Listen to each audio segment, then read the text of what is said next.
Hello guys, मैं आपका भाई दोस्त educator of economics love Kaushik स्वागत करता हूं आपका संपूर्ण बैच में। जल्दी से अपनी हाजिरी लगा दो। जय हिंद। जैसी है कमजोरी है क्या? आज कुछ खाया पिया नहीं का बच्चों? हैं? कहां गया तुम्हारा सीए वाला रुबाब? वो रुबाब पूरा बना रहना चाहिए। हाँ, वेरी गुड आफ्टरनून एवरीवन। सारे बच्चे टाइम से आ गए होंगे, यही उम्मीद कर रहा हूं मैं तो, क्योंकि मैं चैप्टर स्टार्ट करने जा रहा हूं। ठीक है ना? तो भैया पेन का कलर थोड़ा सुंदर सा चूज कर लेते हैं और आपको बता दूं कि मनी मार्केट का अपना चैप्टर चल रहा है। चैप्टर नंबर 8 है, उसकी आज यूनिट 2 स्टार्ट होगी। हाँ, लगेगा आपको कि हाँ भाई ये वाली इकोनॉमिक्स पढ़नी चाहिए। जो अब पढ़ोगे थोड़ी प्रैक्टिकल भी है और थोड़ी समझदारी वाले काम भी है यहां पर, है ना? मतलब थोड़ा रियलिस्टिक तो सब कुछ रहता है, लेकिन ज्यादा थ्योरी नहीं है यहां पर। थ्योरी तो है लेकिन अंडरस्टैंडिंग थोड़ी न्यूमेरिकल वाली आ जाएगी। तो समझदारी से बहुत बढ़िया नंदन कुमार ने लिख दिया बैकलॉग एंड। ठीक है शुभांगी, कोई बात नहीं, अभी तो बहुत टाइम बचा हुआ है वैसे, तो आपके पास इनफ टाइम है ध्रुव जैन कि आप अपना सिलेबस भी टाइम पे खत्म कर सकते हो और रिवीजन भी कर सकते हो। इनफ टाइम है। और चाणक्य 2.0 में मैंने डाल दिया है theory of demand and supply, एक रिवीजन मोड में लेक्चर। वहां पर बहुत सारे एमसीक्यूज भी सॉल्व करा दिए हैं। ठीक है, और मोनिका आज नहीं आएगी, आज मजा आएगा आपको। ठीक है, आज मजा आएगा। जेन्युइनली मैं तो कह रहा हूं कि ये यूनिट 2 है ना, ये यूनिट 1 होनी चाहिए थी। ठीक है, ओके रिपोर्ट है। चलो जी स्टार्ट कर देते हैं। लास्ट क्लास में यूनिट 1 का हमने पार्ट 2 कर लिया था, मतलब 2 क्लास में यूनिट 1 खत्म करी है, वो हो गई थी। यूनिट 2 का नाम है the concept of money supply. पहले मनी सप्लाई की बात करेंगे तो सर्वप्रथम मैं आपको मनी सप्लाई का मतलब बताऊंगा, उसके बाद देखेंगे मॉड्यूल में क्या क्या लिखा है। सबसे पहली कहानी, ठीक है जी, अपनी पॉकेट चेक करो फटाक से। ठीक है, ये बता दूं पहले इस चैप्टर में पढ़ेंगे क्या क्या। दोस्तों हम मनी सप्लाई का कॉन्सेप्ट जो पढ़ रहे हैं उसमें मनी सप्लाई के सोर्सेस कौन कौन से हैं, मनी सप्लाई को मेजरमेंट कैसे किया जाता है, कैलकुलेट कैसे किया जाता है, इसके डिटर्मिनेंट्स कौन से हैं, और एक मनी मल्टीप्लायर का कॉन्सेप्ट है। यहां लगा देता हूं आज स्टार। कल को जब पेपर देके आओ तो बता देना लव सर ने डंके की चोट पे बोला था कि इसके बिना पेपर नहीं बनेगा, मतलब यहां से क्वेश्चन आएगा ही आएगा। ठीक है, देखो यहां से क्वेश्चन आएगा ही आएगा, नहीं आए तो जहां दिखूंगा वहां गुद्दी पकड़ लेना। ये मत बोलना कि सर आपसे पढ़े थे, सीधा गुद्दी पकड़ लेना अगर इस बार यहां से क्वेश्चन नहीं आया तो। बताओ इतनी बड़ी बात बोल दी मैंने। ठीक है, फोन नेट, अच्छा ठीक है जी, आगे बढ़ते हैं। तो मनी सप्लाई पहले बता देता हूं आपको, फिर बेसिक्स बताऊंगा पहले इस चैप्टर के, ताकि एक सुरूर डेवलप हो जाए, माइंड के अंदर मामला सेट हो जाए। थोड़ी बहुत बातें मैंने लास्ट क्लास में बता दी थी जो इसमें काम आएंगी आपको। दोस्तों अभी अभी अपनी जेब चेक करो, पॉकेट चेक करो, कितने रुपए तुम्हारे पास? कोई बच्चा बोलेगा 0 रुपया है मेरे पास, कोई बोलेगा मेरे पास 100 रुपया है, 10 रुपया है, 500 रुपया है, 1000 रुपया है। जो जो पैसा तुम्हारी पॉकेट में पड़ा है, वो जो स्टॉक ऑफ मनी है ना, तुम्हारी पॉकेट में मनी की कोई ना कोई स्टॉक होगी, उसको बोलते हैं मनी सप्लाई। तो अगर मैं कंट्री के लेवल पे बात करूं, ये तो पर्सनल लेवल पे बात कर ली, तुमने 00 भी लिख दिया। नायरा चौधरी की मनी सप्लाई 480 है। ठीक है, हिमांशु की मनी सप्लाई 140 है, श्रेया 25 रुपीज की मनी सप्लाई, आकाश भाई 0 है, प्रिंस रामानुजा 1530 रुपए भाई, 10 करोड़ दो भाई मतलब इतनी इतनी मनी सप्लाई है तुम्हारे पास। तो कंट्री में भी चेक किया जाता है कि कंट्री के पास कितना पैसा है। कंट्री में किसके पास बाबा? सिर्फ ये चेक करते हैं कि पब्लिक के पास कितना पैसा रखा हुआ है, पब्लिक के पास। तो पब्लिक कौन है? पब्लिक में सब कुछ आता है, सब कुछ।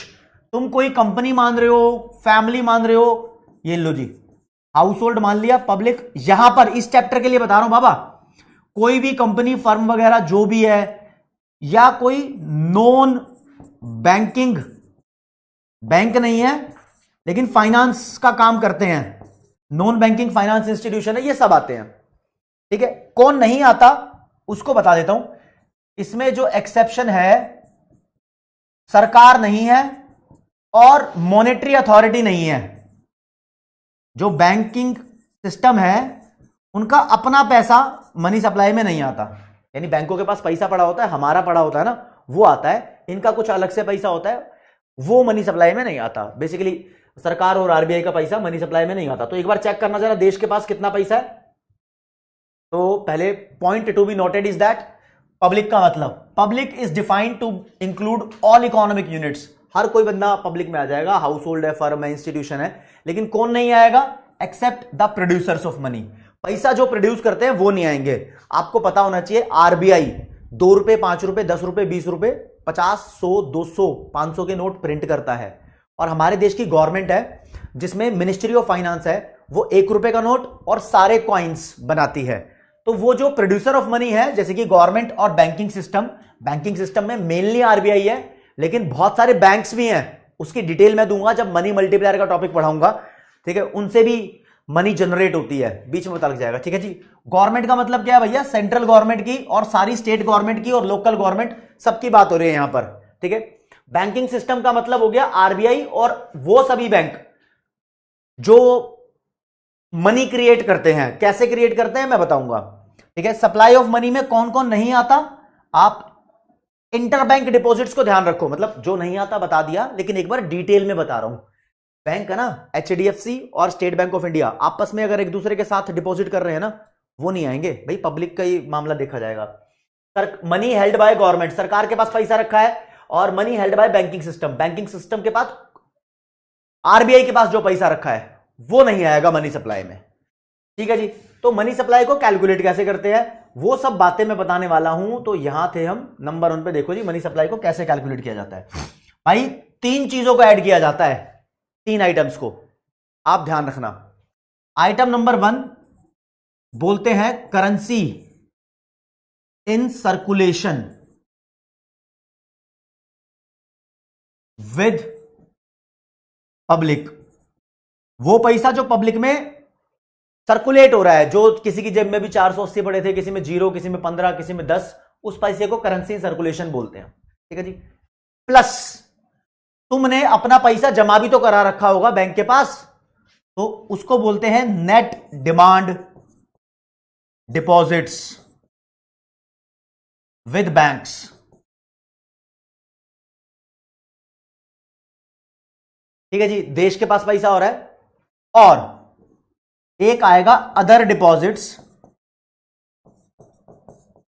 विद सेंट्रल बैंक, या मैं लिख दूं हमारे देश के सेंट्रल बैंक का नाम आरबीआई है।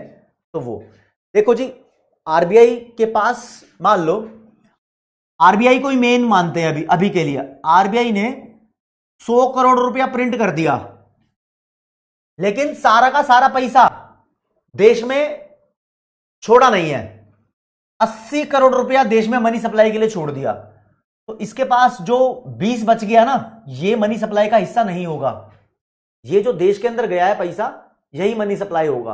अब इसको कैलकुलेट कैसे करते हैं? जो देश के अंदर छोड़ा इसने पैसा, ठीक है, लोगों ने कुछ अपने पास कैश रखा होगा, कुछ बैंकों में डिपॉजिट करके रखा होगा, और ये जो आरबीआई है इसके पास कुछ लोग और पैसा दे रहे हैं, जैसे कि IMF, international monetary fund, world bank, या फॉरेन कंट्री के गवर्नमेंट या फॉरेन कंट्री के अलग से बैंकिंग सिस्टम होता है। वो नेपाल, भूटान वाले भी कुछ पैसा इंडिया के बैंक पे विश्वास रख के दे सकते हैं। तो ये बहुत एडिशनल सा पैसा होता है, बहुत अलग सी बात है, समझे, बहुत अलग सी बात है। अगर आप इन तीनों को ऐड कर देते हो तो आपको जनरल लेवल पे पता लग जाएगा देश के अंदर कितना पैसा है, ठीक है, ओके। चलो जी, अब इनकी पोल खोलते हैं थोड़ी सी। मैं शॉर्ट में करेंसी इन सर्कुलेशन को सी लिखूंगा या सीसी लिख दिया, डिमांड डिपॉजिट को डीडी लिखूंगा, और अदर डिपॉजिट को ओडी लिखूंगा।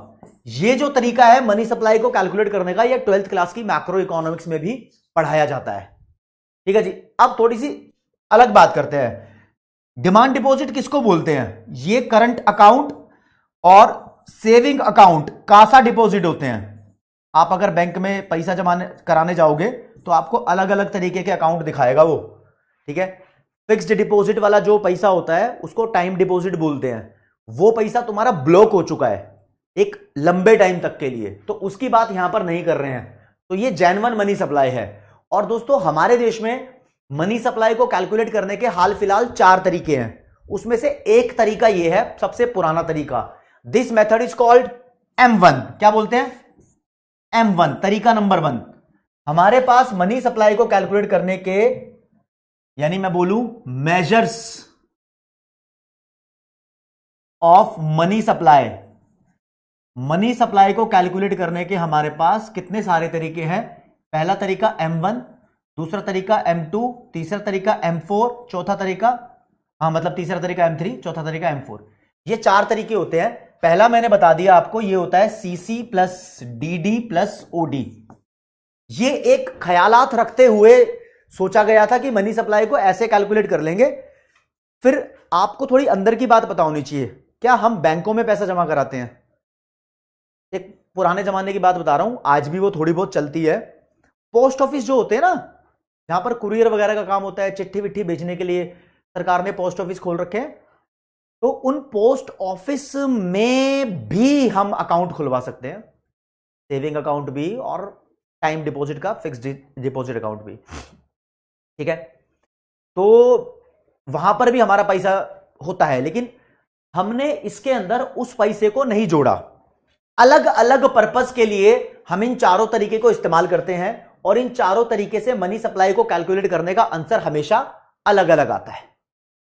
ठीक है, अलग अलग आता है। तो it is a very basic तरीका, सबसे छोटा तरीका है। इसमें हमने सारी चीजों को ऐड नहीं किया है। अभी तो पोस्ट ऑफिस का पैसा बचा हुआ है भाई। अब देखो पोस्ट ऑफिस के पास क्या क्या होता है। पोस्ट ऑफिस पे अगर तुम अकाउंट खुलवाने चले गए तो पोस्ट ऑफिस पे तुम्हें बहुत सारे अकाउंट ऑफर किए जाएंगे। कुछ अकाउंट ऐसे होंगे जिसमें तुम्हारा पैसा जब तुम डिमांड करोगे तब वो वापस कर देंगे, वो डिमांड डिपॉजिट होता है। मतलब सेविंग अकाउंट खुलवा सकते हैं आप उसके अंदर। कौन सा? सेविंग अकाउंट, करंट अकाउंट जब खुलवाते हैं तो उस वाले पैसे को डिमांड डिपॉजिट बोलते हैं। लेकिन कुछ पैसा फिक्स्ड डिपॉजिट या फिर रिकरिंग डिपॉजिट अकाउंट में जमा किया जाता है, उस पैसे को टाइम डिपॉजिट बोलते हैं। लंबे टाइम के लिए ब्लॉक हो गया तो भाई मैं बताता हूं, जो भी तुमने कैलकुलेट किया है M1 में, उसमें सिर्फ ये वाला पैसा जोड़ दो तो M2 आ जाएगा। यानी मैं आपके सामने एक चार्ट पेश कर रहा हूं जिससे आपको बहुत बहुत मजा आएगा। ये लो जी, ये चार्ट है जी। ठीक है, गुलाबी रंग का यहां पर इस्तेमाल किया जाएगा, बहुत स्पेशल गुलाबी रंग है बिल्कुल। सबसे पहले M1 की बात करेंगे। M1 3 चीजों का टोटल है। करेंसी इन सर्कुलेशन, जिसमें करेंसी के नोट्स भी आ जाते हैं और कॉइन भी आ जाते हैं, दोनों आ जाते हैं, ध्यान रखना प्लीज। ये करेंसी इन सर्कुलेशन है ना, उसमें नोट भी है और कॉइन भी है। ठीक है, जो लोगों के पास है, जो आपके पास है, जो मेरे पास है, उसकी बात हो रही है। ठीक है जी, पहला आइटम ये है जिसको मैंने सीसी बोला। फिर है डिमांड डिपॉजिट जो बैंकिंग सिस्टम के पास है, इसे कासा डिपॉजिट भी बोल रहे हैं। फिर अदर डिपॉजिट है आरबीआई के पास। इन तीनों को प्लस करोगे M1 आ जाएगा। दोस्तों M1 में अगर आप प्लस कर दोगे saving deposit with post office banks, post office के बैंक्स हैं, उनके पास जो सेविंग डिपॉजिट है या डिमांड डिपॉजिट है, उनको तुम ऐड कर दोगे तो M2 आ जाएगा। यानी अगर आप M2 का फॉर्मूला ढूंढ रहे हो तो ये 3 आइटम प्लस ये चौथा आइटम, समझ रहे हो। और आप चाहो तो ऐसे भी लिख सकते हो इसका formula, M2 is equal to M1 और प्लस ये saving deposit with post office saving banks. Post office banks या पोस्ट ऑफिस सिंपल भी लिख दो, कोई दिक्कत नहीं है। ठीक है, ओके रिपोर्ट है। चलो जी अगला, अगर आप M2 निकाल चुके हो, अब आपको M3 निकालना है। तो M3 का पर्पस ही डिफरेंट है। M3 इसको इग्नोर करता है, M2 को। M3 M2 को इग्नोर करता है। M3 बोलता है एक बार अगर M1 निकाल लोगे तो उसके अंदर आप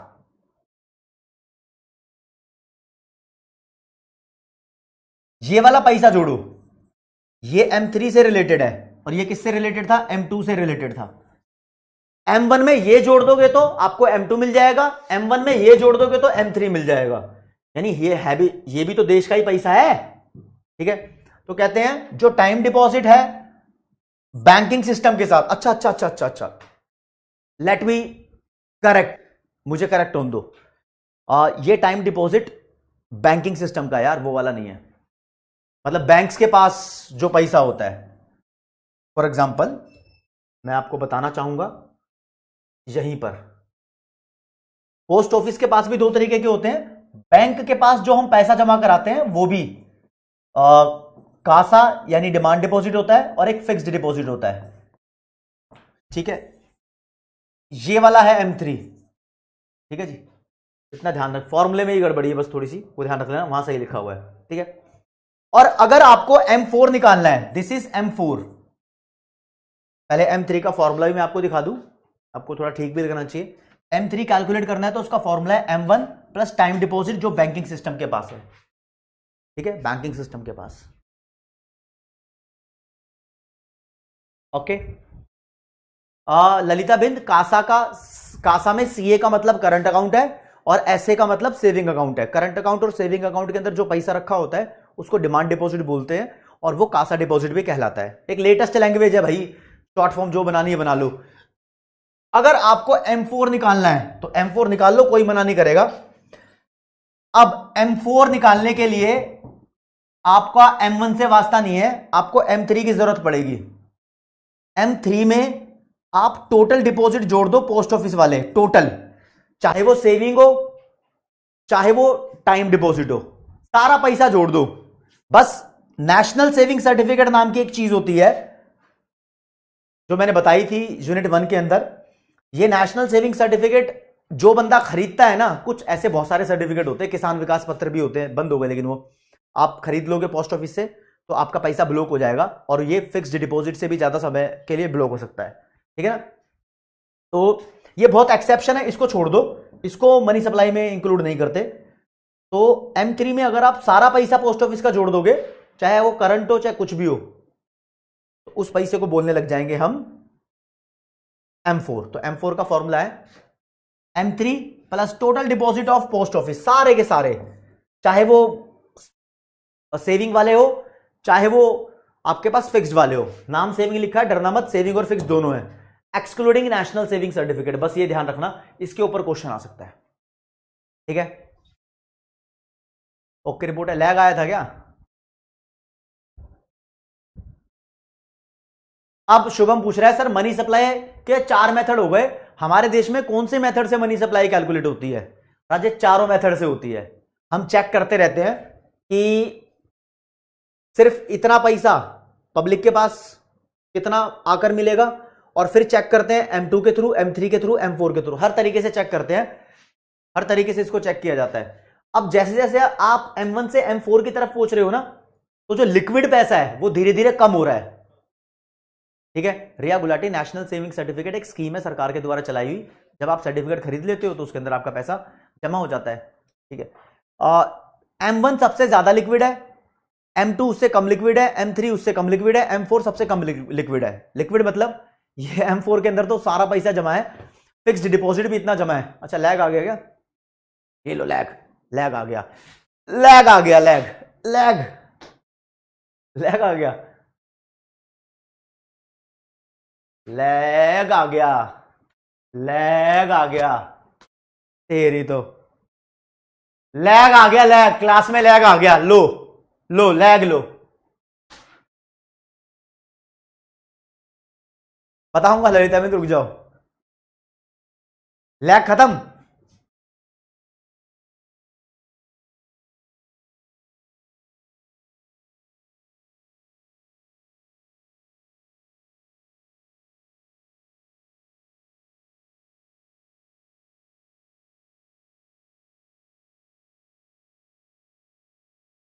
नहीं आया लैग, ठीक है, अप्रैल फुल बना रहे थे मेरा, आया तो होगा, ऐसे मजे लेते नहीं आप। अप्रैल फूल बनाया।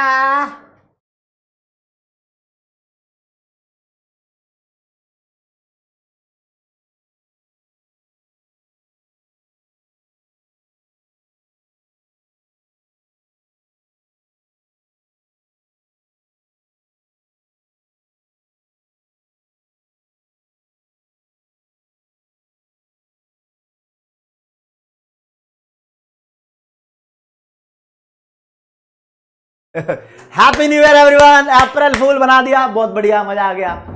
चलो ठीक है, कोई बात नहीं। 4 तरीके से मनी सप्लाई कैलकुलेट होती है, सरकार चारों तरीके से करती रहती है। और तुम्हें सच बात बताऊं, अंदर की बात, इन चारों को रिप्लेस करके अब नए तरीके आ चुके हैं।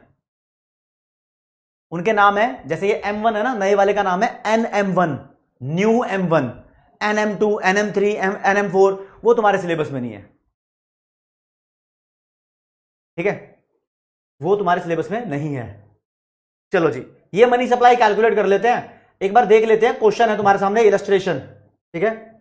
और यहां पर मैं आपको 4 ऑप्शन देता हूं, A 57,000 crore, B 75,000 crore, C 55,000 crore, D none. इन चारों में से कोई नहीं है और तुम्हारे पास सॉल्व करने का टाइम है 1 मिनट पूरा का पूरा।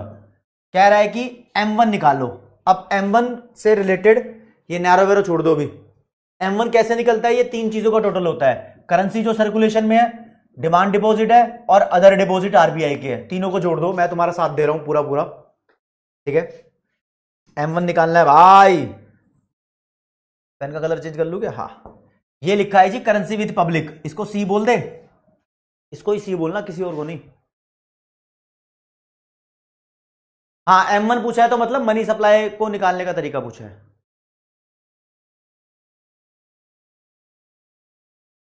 ठीक है। और अदर डिपॉजिट विद आरबीआई, ये ओडी, ये लिखा है भाई। M1 के अंदर डिमांड डिपॉजिट भी आते हैं, कासा बोल दो इसको, कासा, तुम्हें लैंग्वेज रटवा रहा हूं, ठीक है। ये डिमांड डिपॉजिट है। इन तीनों को ऐड कर दो। ये टाइम डिपॉजिट का कोई लेन देन नहीं होता, पोस्ट ऑफिस का कोई लेन देन नहीं होता, ठीक है। ओके रिपोर्ट है। तो बाबा इन तीनों को ऐड करेंगे, सी 90,000, डी 2 लाख हो गया, ठीक है। 2,90,000 जोड़ के आ गया और ये 2,80,000, तो जोड़ो कितना आना चाहिए? 2,80,000, 280। जोड़ो जोड़ो कितना हो गया? 28 और 20 48, 48 और 9 57, 57 यानी 57। ए इज द राइट आंसर। तीनों को जोड़ के ज्यादातर बच्चे सही है, श्रेया, आकाश, चाहत, शीतल और जहां साहब, बिल्कुल ओके। चलो पूछा नहीं, यहां अगर वो M2 पूछ लेता, M1 नहीं पूछता, M2 पूछ लेता, तो मैं क्या करता? मैं M1 निकालता, उसमें मेरे को सेविंग जो पोस्ट ऑफिस के होते हैं उसके सेविंग डिपॉजिट ऐड करने होते, ये भी जोड़ देता, तो 57 और 6 63 मेरा M2 हो जाता। हो जाता नहीं हो जाता? बिल्कुल हो जाता। तो भाई ये मॉड्यूल का दिया हुआ आंसर लिखा हुआ है आपके सामने, 57 आंसर भी है। 57,000, ओ 570,000 यार, समझ गए ना?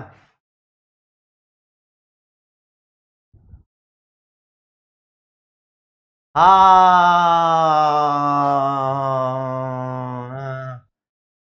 मैंने यहां पर 4 जीरो तो लिखे हैं,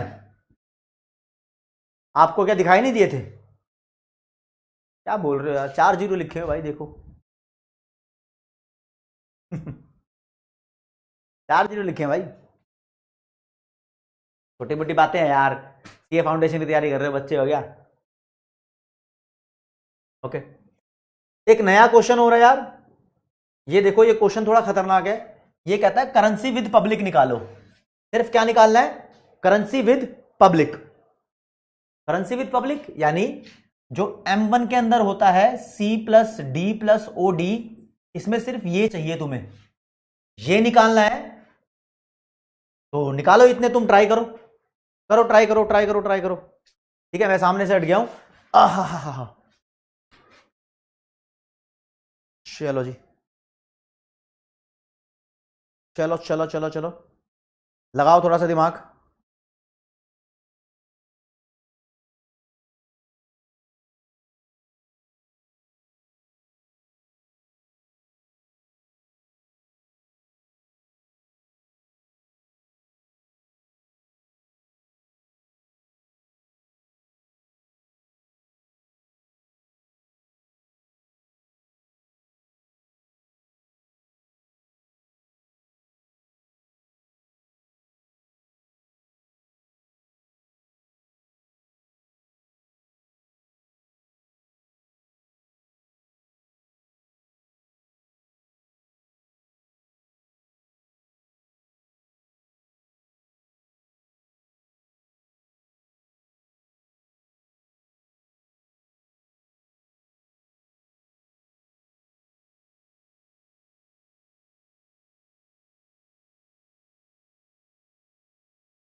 यहां पर फिर से अप्रैल फूल बन गया।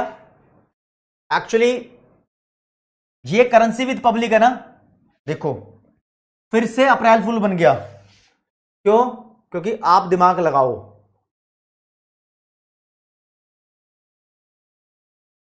मैंने जब आपको मनी सप्लाई की डेफिनेशन पढ़ाई थी,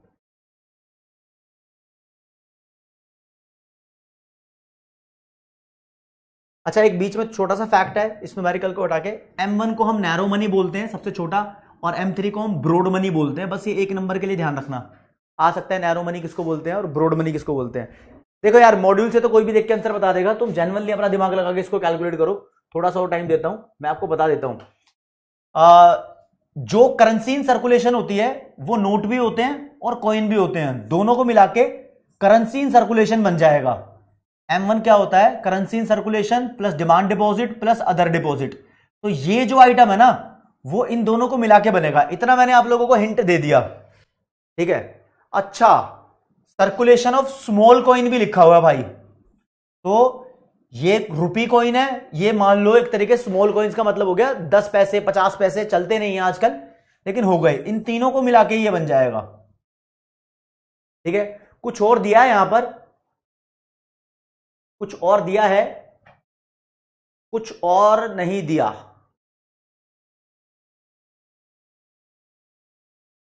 ठीक है, ये नहीं दिया, ये नहीं दिया। अभी थोड़ा सा दिमाग लगाने वाली बात है यार। अभिनंदन भाई बोल रहे हैं कि बैंक वाला माइनस कर देंगे। क्यों माइनस कर देंगे भाई? कर तो देंगे लेकिन उसका तो बताओ, ऐसे बताया करो क्या बात बनेगी।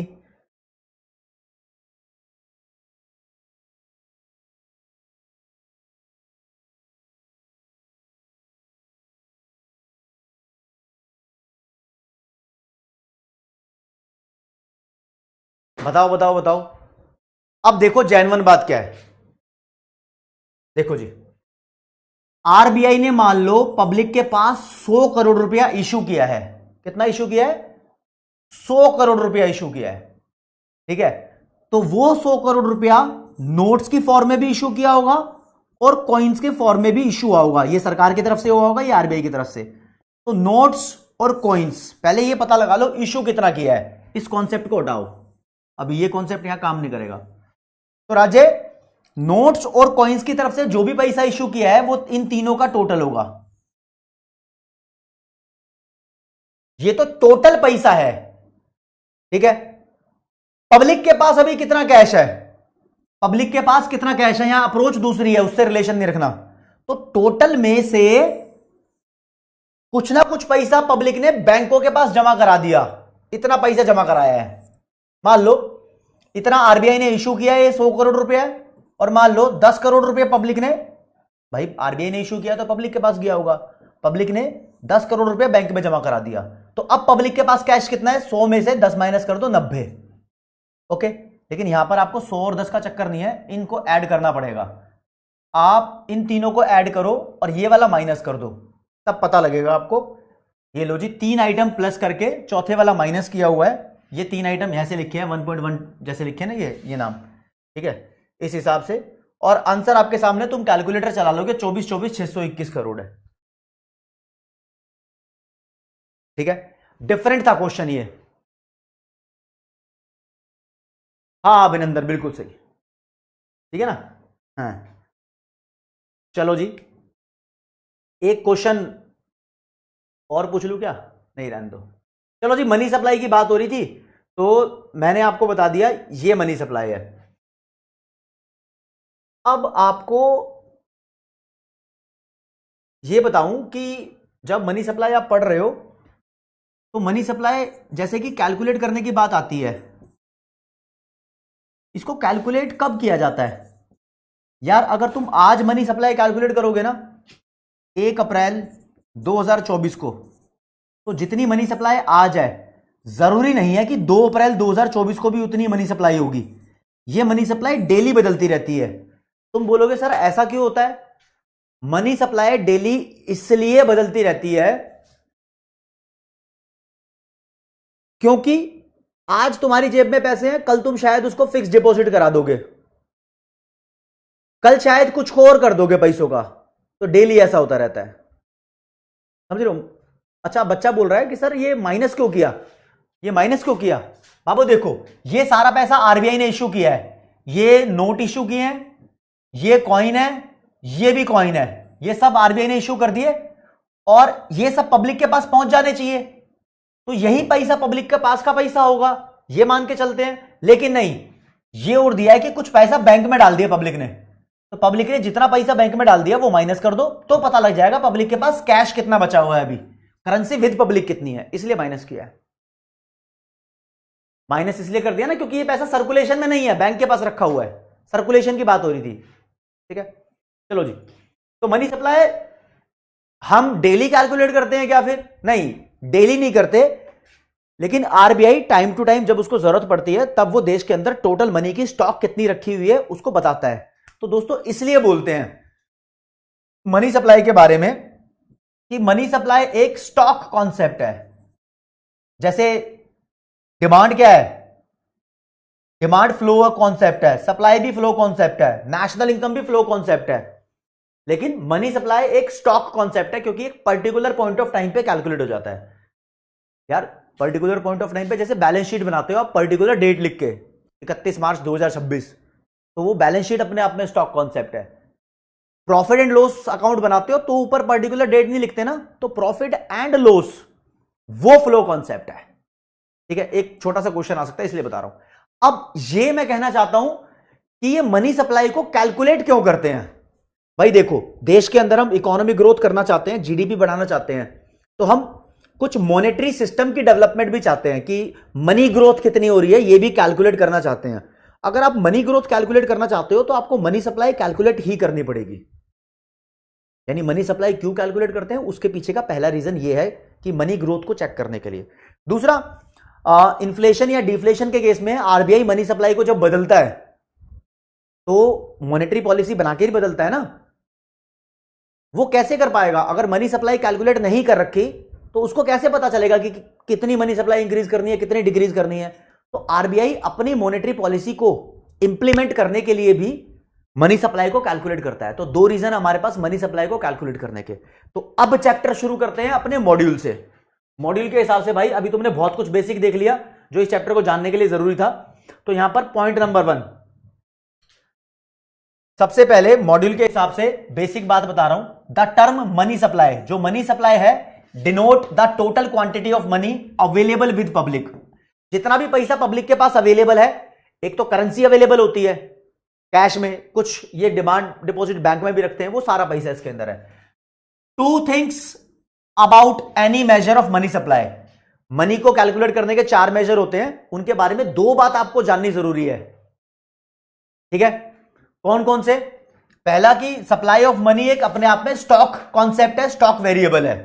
ठीक है, ठीक है जी।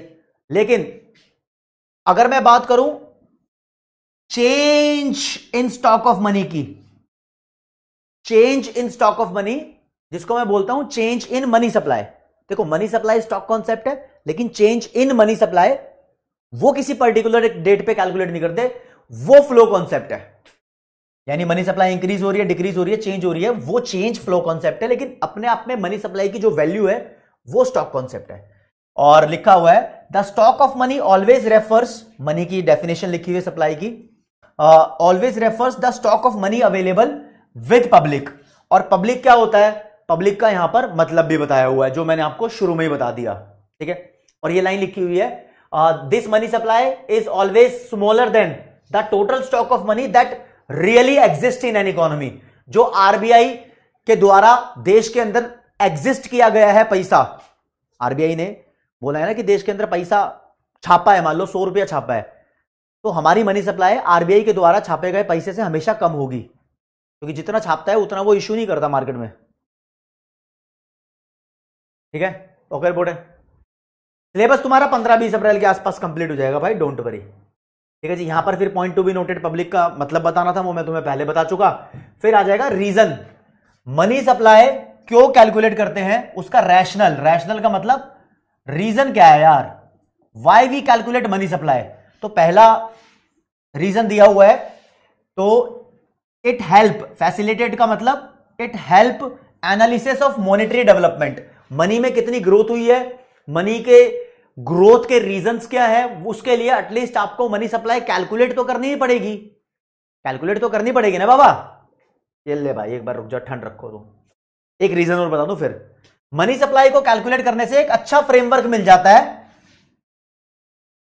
आरबीआई को यह पता लगाने के लिए कि जो मनी सप्लाई देश में है वो सही है या नहीं है, वो प्राइस को स्टेबल कर पाएगी या नहीं कर पाएगी, अभी मनी सप्लाई को बढ़ाने की जरूरत है या कम करने की जरूरत है, वो सब सोच पाएगा आरबीआई। ठीक है, तो जो भी अभी स्टॉक ऑफ मनी है उसको इवेल्युएट कर सकता है आरबीआई कि जो स्टॉक ऑफ मनी है वो कंसिस्टेंट है या नहीं है, स्टैंडर्ड्स के हिसाब से वो प्राइस को स्टेबल रख पाएगी या नहीं रख पाएगी, या कोई गड़बड़ी, कोई डेविएशन, डेविएशन का मतलब कोई बदलाव, कोई गलती हो गई हो तो आरबीआई को हेल्प होगी मॉनेटरी पॉलिसी बनाने में, आरबीआई यानी सेंट्रल बैंक को हेल्प होगी मॉनेटरी पॉलिसी बनाने में। ठीक है जी, ये दो रीजन है। अब आपको दिखाना चाहूंगा मैं मॉड्यूल की शक्ल, वो देखे बिना तुम मानते नहीं। क्या दूसरे टीचर से भी बोलते हो क्या सर मॉड्यूल दिखा दो? दिखाता है कोई? सूर्या बोल रहा है मनी सप्लाई से ही तो आरबीआई डिसीजन लेता है ना। हाँ बिल्कुल, तभी तो मनी सप्लाई से ही आरबीआई डिसीजन लेता है भाई, तो उसको कैलकुलेट करनी पड़ेगी। ठीक है,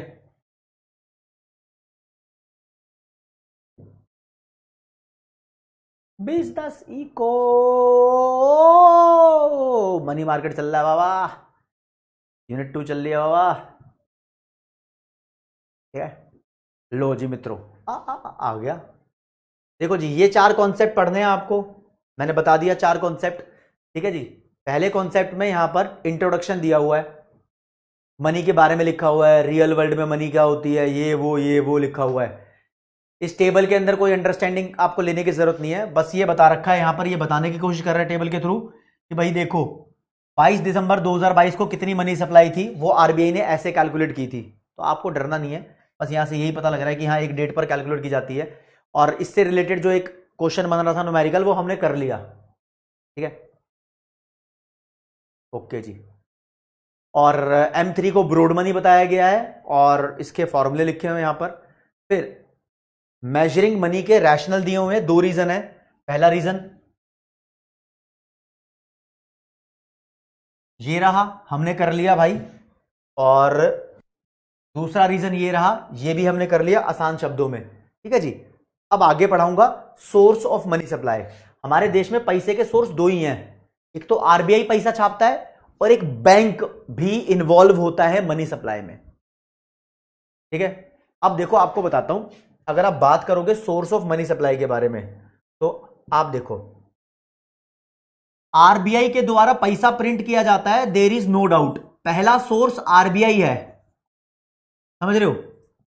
लेकिन दोस्तों आरबीआई ने मान लो 100 रुपए इकोनॉमी में छोड़ दिए, तो 100 रुपए अगर इकोनॉमी में छोड़ दिए तो इससे क्या 100 रुपए का ही ट्रांजैक्शन होगा?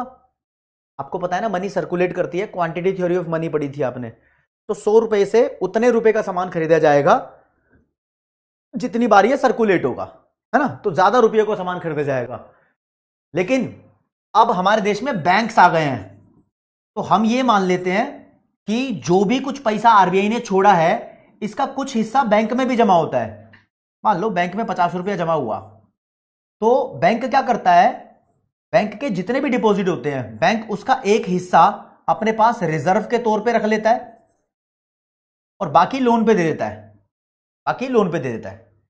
ठीक है, अब जिसको भी मान लो 50 में से बैंक ने लोन पे दे दिया 30, अब ये 30 रुपीज और जनरेट हो गए, यानी बैंक भी कुछ उधार के रूप में पैसा देता है लोगों को। यार तुमने पैसा बैंक में जमा कराया, वो बैंक ने मेरे को उधार दे दिया, तो पैसा तुम सोच रहे हो तुम्हारे पास है तो तुम भी खर्च दोगे अपने डेबिट कार्ड क्रेडिट कार्ड से या बैंक से लेकर, और मेरे पास भी पैसा आ गया तो यानी बैंक ने उधार का पैसा जनरेट कर दिया। तो कहते हैं हमारे देश में जितना पैसा आरबीआई छोड़ता है, अब सच सुनो, सच फैक्ट, असली फैक्ट, क्लास इंप्रूव हो रही है धीरे धीरे, आरबीआई के बारे में बोल रहा हूं मैं। आरबीआई ने मान लो ये 1 लाख रुपया प्रिंट कर दिया, उसमें से कंट्री में आरबीआई ने छोड़ा 80,000, तो हम समझ रहे थे ये मनी सप्लाई है। सच बात ये नहीं है, जितना पैसा आरबीआई कंट्री में छोड़ता है उस पैसे को बोलते हैं मॉनेटरी बेस। क्या बोलते हैं? मॉनेटरी बेस, और this is also known as high powered money. अब तुम्हें थोड़ा पता लगा होगा हाई पावर्ड मनी या फिर सेंट्रल बैंक मनी भी बोल सकते हो आप इसको। ये पैसा सेंट्रल बैंक के द्वारा देश में छोड़ा गया है। ठीक है, ओके रिपोर्ट है। चलो जी, अब तुम अभी तक इसको मनी सप्लाई सोच रहे थे, ठीक है, अब डेवलपमेंट हो रही है हमारे कॉन्सेप्ट में। मैं आपको उस टाइम बेसिक करा रहा था। लेकिन दोस्तों, जितना पैसा आरबीआई ने छोड़ा है उसके बहुत ज्यादा मल्टीपल टाइम्स पैसा देश के अंदर स्पेंड किया जाता है। तो देश के लोगों के पास ज्यादा पैसा होता है। मान लो यार 80,000 रुपए आरबीआई ने मुझे दे दिए, मान लो मैं कोई बैंक हूं या पर्सन हूं, कुछ भी हूं, एक बंदे को दे दिए, ये अज्यूम कर लेते हैं। अब यार मैंने वो अपने बैंक में जमा करे हैं, बैंक ने 80,000 में से कुछ 50,000 रुपए का लोन आपको दे दिया, तो देश में 80,000 प्लस 50,000 रुपए। दोबारा समझो, मान लो आरबीआई ने 80,000 रुपीज किसी एक बंदे को दे दिए, ये मान लो, तो देश में लग रहा है कि मनी सप्लाई 80,000 की है। उस बंदे ने बैंक में 50,000 जमा करा दिए, इसमें से बैंक ने कुछ पैसा लोन पे मुझे दे दिया, 10,000 मान लो, तो 80,000 आपके पास है, आपको लग रहा है, मुझे लग रहा है 10,000 मेरे पास है, तो 90,000 हो गए ना। अभी तो 90,000 हो गए ना, समझ रहे हो। तो जो बैंक उधार पैसा देता है वो भी देश की मनी सप्लाई में कंट्रीब्यूट करता है। तो एक तो ये पैसा जो आरबीआई ने देश में इंफ्यूज किया हाई पावर्ड मनी है, और जो बैंक पैसा जनरेट करता है उधार के थ्रू उसको बोलते हैं क्रेडिट मनी। क्रेडिट क्रिएशन करके करता है ऐसा वो, उसको मैं बाद में समझाऊंगा। तो इन दोनों पैसों को जोड़ दोगे तो देश की मनी सप्लाई आएगी। असली कॉन्सेप्ट ये है, ठीक है। और इन दोनों पैसों को जोड़ने के बहुत सारे कॉन्सेप्ट बना रखे हैं, M1 M2 M3 M4 अलग अलग सेंस में जाते हैं वो, ठीक है जी। तो कॉन्सेप्ट जो पढ़ा रहा हूं मैं आपको, that is sources of money supply. देश में पैसा कहां से आता है? पहला सेंट्रल बैंक से आता है भाई। ये हाई पावर्ड मनी या मॉनेटरी बेस को देश में छोड़ता है। क्या होता है हाई पावर्ड मनी? ये वो मनी है जो आरबीआई इश्यू करता है। आरबीआई मतलब देश की जो भी मॉनेटरी अथॉरिटी है, आरबीआई नोट इश्यू करता है और फाइनेंस मिनिस्ट्री कॉइन इश्यू करती है ना, और 1 रुपए का नोट। तो it is issued by monetary authorities. जो भी पैसा इशू वाला पैसा, प्रिंट वाला पैसा, ये हाई पावर्ड मनी हो गया, ठीक है। और बेसिकली तुम्हें पता है कि इस पैसे को गवर्नमेंट की सपोर्ट होती है। साक्षी पूछ रही है सर पैसे तो वही है ना, चाहे कितना भी सर्कुलेट कर लो। हाँ वही है, लेकिन ओवरऑल वैल्यू के हिसाब से कैलकुलेट कर लेते हैं हम। बैंक वाली बात बताता हूं रिया, अभी दोबारा आएगी। गोविंद शेखावत 12th वाली क्रेडिट क्रिएशन से बहुत अलग चीज आएगी, अभी यहां पर देखना जरा। हाँ जी, तो जो भी पैसा आरबीआई के द्वारा या मॉनेटरी अथॉरिटी के द्वारा इश्यू किया जाता है वो फियाट मनी होता है। फियाट मनी मतलब गवर्नमेंट इश्यूड मनी। जितना मान लो आरबीआई ने पब्लिक में 10 रुपया इन्फ्यूज किया तो ये मॉनेटरी बेस है। अब इसके कुछ कॉइन होंगे, कुछ नोट होंगे, वो सारे कॉइन और नोट फियाट मनी कहलाएंगे, क्योंकि गवर्नमेंट को इसकी सपोर्ट है, ठीक है ना। तो जितनी भी फियाट मनी होती है वो हाई पावर्ड मनी होती है, या फिर हाई पावर्ड मनी जो होती है फियाट मनी होती है, एक ही बात है, डरने वाली बात नहीं है, ठीक है। लिखा हुआ है, ठीक है जी। और लिखा हुआ है line, and it is backed by supporting reserves. Monetary authorities के पास कुछ रिजर्व भी होते हैं, जैसे कि आरबीआई कितना पैसा छाप सकता है, उतना पैसा छाप सकता है जितना आरबीआई के पास गोल्ड रखा हो और फॉरेन सिक्योरिटीज रखी हो, उतना पैसा छाप सकता है। तो वो रिजर्व होते हैं, उसके बराबर ही छापता है, अनलिमिटेड मनी नहीं छाप सकता। और इसकी वैल्यू की गारंटी देती है हमारे देश की सरकार, हाँ भाई आरबीआई ठीक कर रही है। ओवर मनी सप्लाई हो जाएगी तो देश में महंगाई आ जाती है। वो चीजें धीरे धीरे करके मुझे बतानी है आपको। हाँ शिव सही बोल रहा है कि बैंक लोगों को लोन दे दे के किसी और का पैसा किसी और तक पहुंचाता रहता है, पैसे को घुमाता रहता है, ठीक है ना। ये तो पहला सोर्स है देश में पैसा लाने का। दूसरा सोर्स है बैंकिंग सिस्टम, ये क्रेडिट मनी जनरेट करता है भाई। लिखा है bank create money supply in the process of borrowings and lendings. उधार लेता है, उधार देता है, इसके जो ट्रांजेक्शन होते हैं उसके थ्रू ये क्रेडिट मनी जनरेट कर देता है। तो ओवरऑल आप एक फॉर्मूला बना सकते हो, कहते हो हाई पावर्ड मनी और क्रेडिट मनी को जोड़ देंगे तो total stock of money in a country पता लग जाएगा कि देश के पास कितना स्टॉक ऑफ मनी रखा हुआ है। ये बढ़िया फॉर्मूला है। अदीबा खातून आप लेट हो यार, मतलब लेट तो बहुत ही ज्यादा लेट हो यार। सही है, ओके।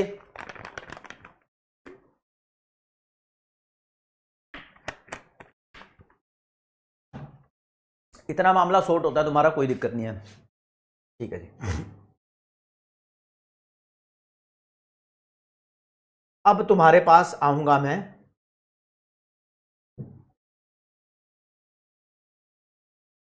कुछ छोटे छोटे कॉन्सेप्ट लेकर।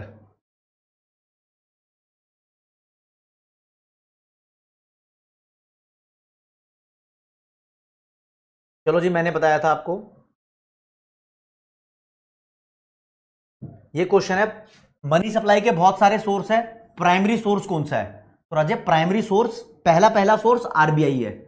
इंडिया में आरबीआई पहला पहला सोर्स है। अब तुम ये ठीक कर दोगे, लेकिन ये ठीक नहीं माना जाएगा, क्योंकि जो इकोनॉमिक्स में क्वेश्चन पूछा है पूरी दुनिया के हिसाब से पूछा है। पूरी दुनिया में आरबीआई थोड़ी पैसा देता है, पूरी दुनिया के लिए हम यूज करते हैं। कोई भी देश हो उसका सेंट्रल बैंक प्राइमरी सोर्स होता है। तो बी वाला राइट ऑप्शन होगा। हर देश का central bank primary source of money होता है, ये high powered money. Neeraj Khatri, जितना भी पैसा एक देश के सेंट्रल बैंक या मॉनेटरी अथॉरिटी ने इश्यू किया है, वो सारे पैसे को हम हाई पावर्ड मनी बोलते हैं। और हाई पावर्ड मनी एक टोटल, मान लो कि 2 करोड़ रुपया मॉनेटरी अथॉरिटी ने इश्यू कर दिया, तो 2 करोड़ रुपया हाई पावर्ड मनी हो गया। अब उसकी जो डिनोमिनेशन होगी वो फियाट मनी होती है। बैंक ऑफ इंग्लैंड, इंग्लैंड का सेंट्रल बैंक है। Federal reserve bank, federal reserve bank USA का सेंट्रल बैंक है। ये इंग्लैंड का सेंट्रल बैंक है, ये इंडिया का सेंट्रल बैंक है। ठीक है, लेकिन सेंट्रल बैंक हर देश का होता है ना अपना अपना एक। ठीक है, ये क्वेश्चन मुझे मजेदार लगा। अच्छा,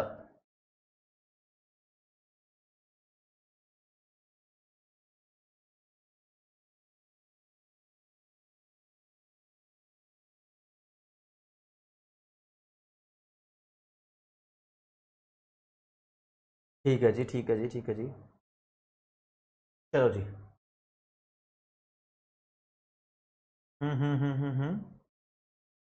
देखो जी, ये लिखा हुआ है under the minimum reserve system the central bank is. ये मिनिमम रिजर्व सिस्टम क्या होता है आप समझो। आज के टाइम में पूरी दुनिया में लगभग ये रूल सेट हो रखा है, सभी सेंट्रल बैंक ने मिलकर रूल सेट कर रखा है कि हर एक सेंट्रल बैंक को कम से कम मान लो 200 करोड़ रुपए का रिजर्व तो रखना ही रखना है।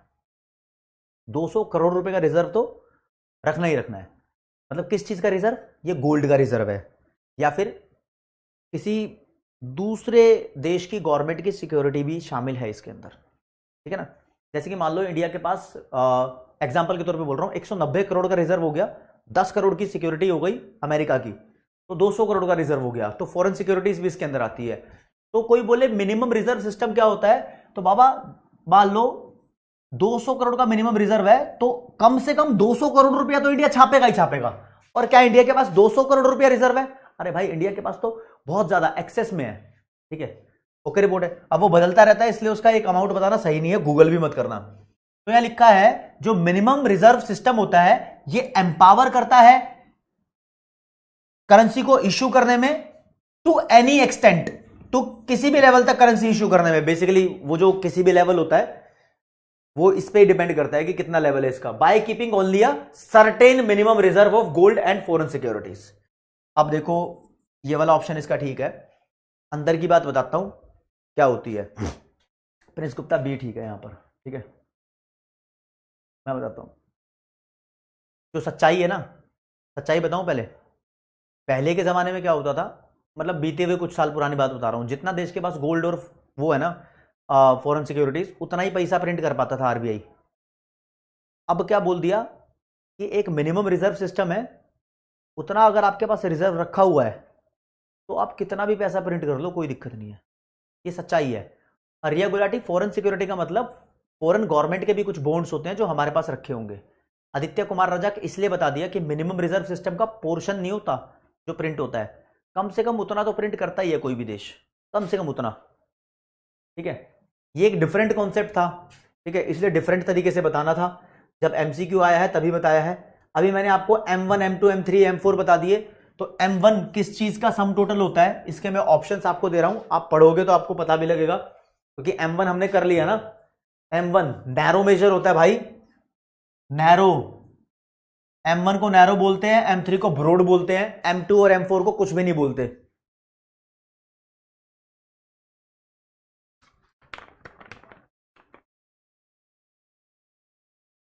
अच्छा कुशल,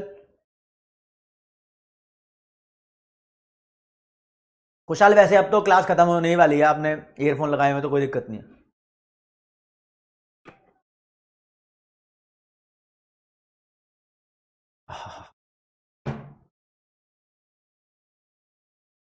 ठीक है जी, ये तीन चीजों का टोटल होता है सी डी और ओडी। देखते हैं, currency and coins with the people, लोगों के पास जो कैश सर्कुलेशन में है। Demand deposit CASA, CASA current और सेविंग, और ओडी जो आरबीआई के पास है। तो A will be the right answer in that case. ठीक है जी, ज्यादातर बच्चे सही हैं। आदित्य, त्रिशा, अभिनंदन, मोनिका, चाहत प्रिया, वेरी गुड। चलो जी उस्ताद, एक और पूछ लूं क्या?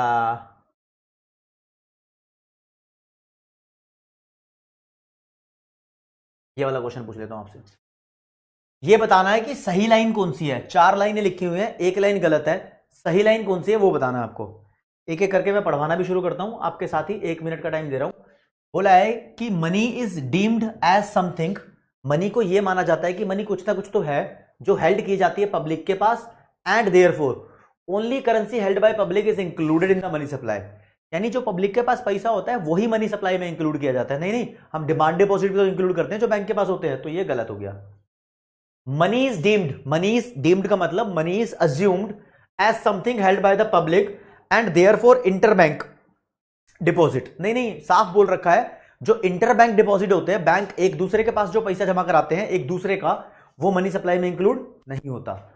Since interbank deposit are not held by public, हाँ इंटरबैंक डिपॉजिट पब्लिक के द्वारा हेल्ड नहीं किए जाते, therefore interbank deposit are excluded from the measure of money supply. हाँ, इसको एक्सक्लूड किया जाता है, इसलिए सी वाला ठीक है। ओके, हाँ करेक्ट वाला पूछा था ना। चलो जी, यहां सारे बच्चे थोड़ा दिमाग लगा रहे थे।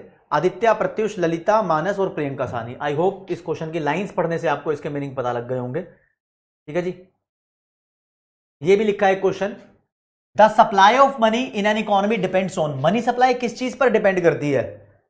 भाई मनी सप्लाई के जो हमारे सोर्सेज होते हैं वो दो होते हैं, सेंट्रल बैंक और कमर्शियल बैंक। तो वो ध्यान रखना, उन चीजों पर ही डिपेंड करेगी। आपके पास ये ऑप्शंस हैं, सिर्फ अकेले सेंट्रल बैंक का डिसीजन और कमर्शियल बैंक की इन्वॉल्वमेंट दोनों होती हैं इसके अंदर, इस चीज पर डिपेंड करती है।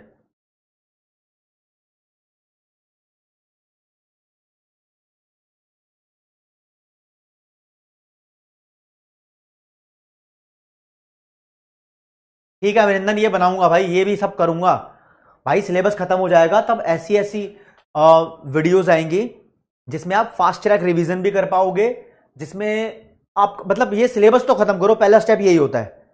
बहुत सारी स्ट्रैटेजीज है भाई तुम्हारे लिए, तुम उसकी टेंशन मत लो। हाँ अनस, अच्छा अनस ने बोल दिया, हाँ सर डाउट देखना तो भूल ही गए आप। ठीक है अनस भाई, एक बार इसको कर दूं, the decision of central bank and supply responses of the commercial bank. जो कमर्शियल बैंकिंग सिस्टम से सप्लाई के रेस्पॉन्स आते हैं, जो ये क्रेडिट वगैरह देते हैं, दोनों रेस्पॉन्सिबल है देश में मनी सप्लाई के लिए, इसलिए बी को ठीक किया जाता है, अकेला आरबीआई नहीं। ठीक है, आदित्य, सूर्या, सुजल, सुंदर और मोनिका, इधर भी अकेला आरबीआई लिखा हुआ था, इधर भी अकेला आरबीआई लिखा हुआ था। तो ठीक है, अच्छा जी क्विज हो रही है हमारी, तो क्विज के बीच में बच्चों के डाउट्स होंगे, ऑब्वियसली होंगे, ये चीज तो निकालनी बनती है। सर अगर सब एक साथ विड्रॉ करने पहुंचे तो बैंक कहां से देगा? हाँ निकिता, निकिता कह रही है कि सब के सब लोग एक साथ बैंक से पैसा निकालने पहुंच जाएंगे तो बैंक कहां से पैसा देगा? नहीं दे पाएगा, बैंक पैनिक में आ जाएगा, बैंक फंस जाएगा। और इन रियलिटी देखो, economics is all about reality, real problems. क्या तुम्हें लगता है सारे बंदे एक ही दिन बैंक में घुस जाएंगे पैसा निकालने के लिए? ये कभी नहीं होता, समझ रहे हो? अंशुल जैन, आरबीआई और बैंकिंग सिस्टम दोनों की वजह से मनी सप्लाई अफेक्ट होती है, ठीक है ना। हाँ सर, दूसरे कंट्री के करेंसी का वैल्यू ऊपर नीचे क्यों होता है वो फॉरेन एक्सचेंज रेट में बताऊंगा, चैप्टर है तुम्हारे पास प्रिंस उसका, इंटरनेशनल ट्रेड में। सर सितंबर बैच में अनुराग चौहान सर मैथ के लिए क्यों है? आपको पता है कि पीडब्ल्यू आपको मल्टीपल ऑप्शंस प्रोवाइड करता है फैकल्टीज के, तो उसमें एक अनुराग सर भी हैं, दिल की गहराइयों से बोलते हैं, ठीक है। Why did we did minus in first question? Why did we did minus in the first question? अच्छा वो मैंने बता दिया प्रिंस, वो बैंक को माइनस किया था ना, वो आप समझ गए होंगे। क्या सर एक सीए और इकोनॉमिस्ट जेपी मॉर्गन चेस में जॉब कर सकता है? बिल्कुल कर सकता है भाई। क्या क्वेश्चन पूछा है सर। इंडिया के most people saving culture depend करते हैं, सभी इंटरेस्ट करने इन्वेस्ट करने लगे तो क्या इंडिया की जीडीपी टॉप पर आ जाएगी? Yes it is possible Anas. Top पर तो क्या, ऐसे तो तुम बोलोगे फिर अमेरिका के भी सब इन्वेस्ट करने लग गए तो वो और आगे निकल जाएगी। इंसान ऐसे ही है, ठीक है। M3 में M1 इंक्लूडेड है, तो M4 में M1 plus time deposit plus deposit of post office, correct है ना सर? हाँ ये तो इंक्लूडेड है ही। सच्ची कुमारी, हाय सर, आपके बच्चे दोस्त फैन लर्नर ऑफ इकोनॉमिक्स। अच्छा, स्वागत करते हैं आपका संपूर्ण बैच में, you are really a great. Sir मैं किसी के सामने पूछती हूँ कि लव सर जो जानते हैं तो सब कहते हैं अरे उनको कौन नहीं जानता। अच्छा जी, thank you so much. Iqra, what is royalty? Royalty भी एक अर्निंग का ही फॉर्म है, एक फैक्टर इनकम है। जब तुम किसी पर एक एहसान कर दो और वो उस एहसान का बदला जिंदगी भर चुकाता रहे तो उसको बोलते हैं रॉयलिटी। फॉर एग्जाम्पल, आपने पेप्सी कंपनी के लिए कोई ऐसी सजेशन दी जिससे पेप्सी कंपनी को बहुत फायदा हो गया, तो पेप्सी कंपनी आपको अपने कुछ ना कुछ अमाउंट देगी हर साल, ये जिंदगी भर के लिए हो जाता है, ठीक है। तो रॉयल्टी तो मिलती है, रॉयल्टी एक डिफरेंट टाइप ऑफ इनकम होती है, लेकिन इतने से लोग हैं इंडिया में, ना के बराबर लोग हैं जो रॉयल्टी लेते हैं, इसलिए ज्यादातर लिखा भी नहीं होता। सर आरबीआई में सीए नहीं होते? होते हैं मोहित भाई, आरबीआई में सीए ऐसे होते हैं, फिर उनको इकोनॉमिक्स की ज्यादा नॉलेज होनी चाहिए सीए के साथ साथ, होते हैं भाई आरबीआई में, बिल्कुल होते हैं CA. Other than RBI bank hold रखी होगी मनी विच इंक्लूड होगा मनी सप्लाई में। Other than RBI bank hold रखी होगी मनी, स्नेहा पढ़ो ना प्लीज इसको, क्या लिखा है, वो इंक्लूड होगा मनी सप्लाई में। अब बैंक, अच्छा जो बैंक ने अपने पास पैसा होल्ड कर रखा है वो सिर्फ डिमांड डिपॉजिट पब्लिक वाला इंक्लूड होगा मनी सप्लाई में। सर मेरा 12 आवर्स से 9 आवर्स सेल्फ स्टडी हो गई लेक्चर्स की वजह से, क्या करूं? 12 घंटे से 9 घंटे की सेल्फ स्टडी हो गई है लेक्चर्स की वजह से, क्या करूं? बढ़िया है, चिको करो, कंटिन्यू करो इसको, ठीक है। Sir strength of currency of any country is directly dependent on reserve kept, इस चीज पे आऊंगा किशन, ये टॉपिक हुआ नहीं अभी, ठीक है। मेरे को रिजर्व वाला कराना है अभी। सर 1 सेकंड में आंसर कैसे देते हैं लोग? हाँ मैं भी जानता हूं प्रिंस भाई। सर ईयर एंड पे अकाउंट से टीडीएस क्यों डिडक्ट होता है? भाई जैसे मान लो एक बंदा सैलरी कमा रहा है, उसके अकाउंट से टीडीएस डिडक्ट होने का मतलब ये है कि जो उसका टैक्स बनता है वो दे या ना दे, वो पहले ही काट लेती है कंपनी। मान लो कंपनी ने तुम्हारी सैलरी रखी है 20 लाख रुपए और 20 लाख के ऊपर 30% टैक्स देना है, तो 6 लाख का टैक्स हो गया, कंपनी आपको 14 लाख देगी, ठीक है। 6 लाख गया आपका टीडीएस। अब सरकार को आप बताओगे इनकम टैक्स रिटर्न में फाइल करके ये 6 लाख रुपए मुझे वापस दे दो, क्योंकि 6 लाख रुपए में मैं सरकार के रूल के हिसाब से, कानूनों के हिसाब से मैं डिजर्व करता हूं कि मैं टैक्स ना दूं। अब फिर तुम जस्टिफाई करोगे, वो टैक्सेशन में इंटर में पढ़ाया जाएगा। और कभी कभी तो क्या होता है, अगर आपकी सैलरी 20 लाख रुपए है, 30% आपको टैक्स देना है, तो आप कंपनी को ही बता देते हो सबूत पेश करके कि भैया गवर्नमेंट की स्कीम्स के हिसाब से मैंने सेक्शन होते हैं 80C 80DD, इसके हिसाब से यहां इन्वेस्ट किया है, ऐसे सेविंग की है, तो मुझे टैक्स नहीं देना। हाउस रेंट अलाउंस चाहिए, ये बहुत, मतलब ये चीज मैं यहां क्यों बताऊं यार तुम्हें, मतलब बहुत लंबा लग जाएगा। तो कई बार 20 लाख की इनकम है, कंपनी आपका टीडीएस ज्यादा नहीं काट पाती क्योंकि आपने पहले ही बता दिया है, तो कंपनी आपके डॉक्यूमेंट सरकार को पेश कर देती है।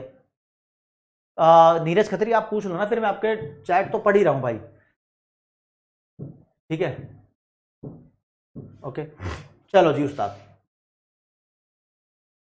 इतना मामला फिट हो गया। देखो अब बच्चों को थोड़ा मैं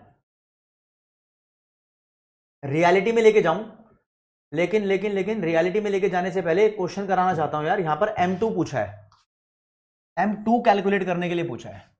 अब इतना सारा यहां पर लिखा हुआ है, ठीक है। M2 तो आपको पता है ना, M1 निकाल लो पहले, उसके अंदर पोस्ट ऑफिस का सिर्फ सेविंग वाला जोड़ दो, पोस्ट ऑफिस का सेविंग वाला पोर्शन ऐड कर दो, तो M2 आ जाएगा।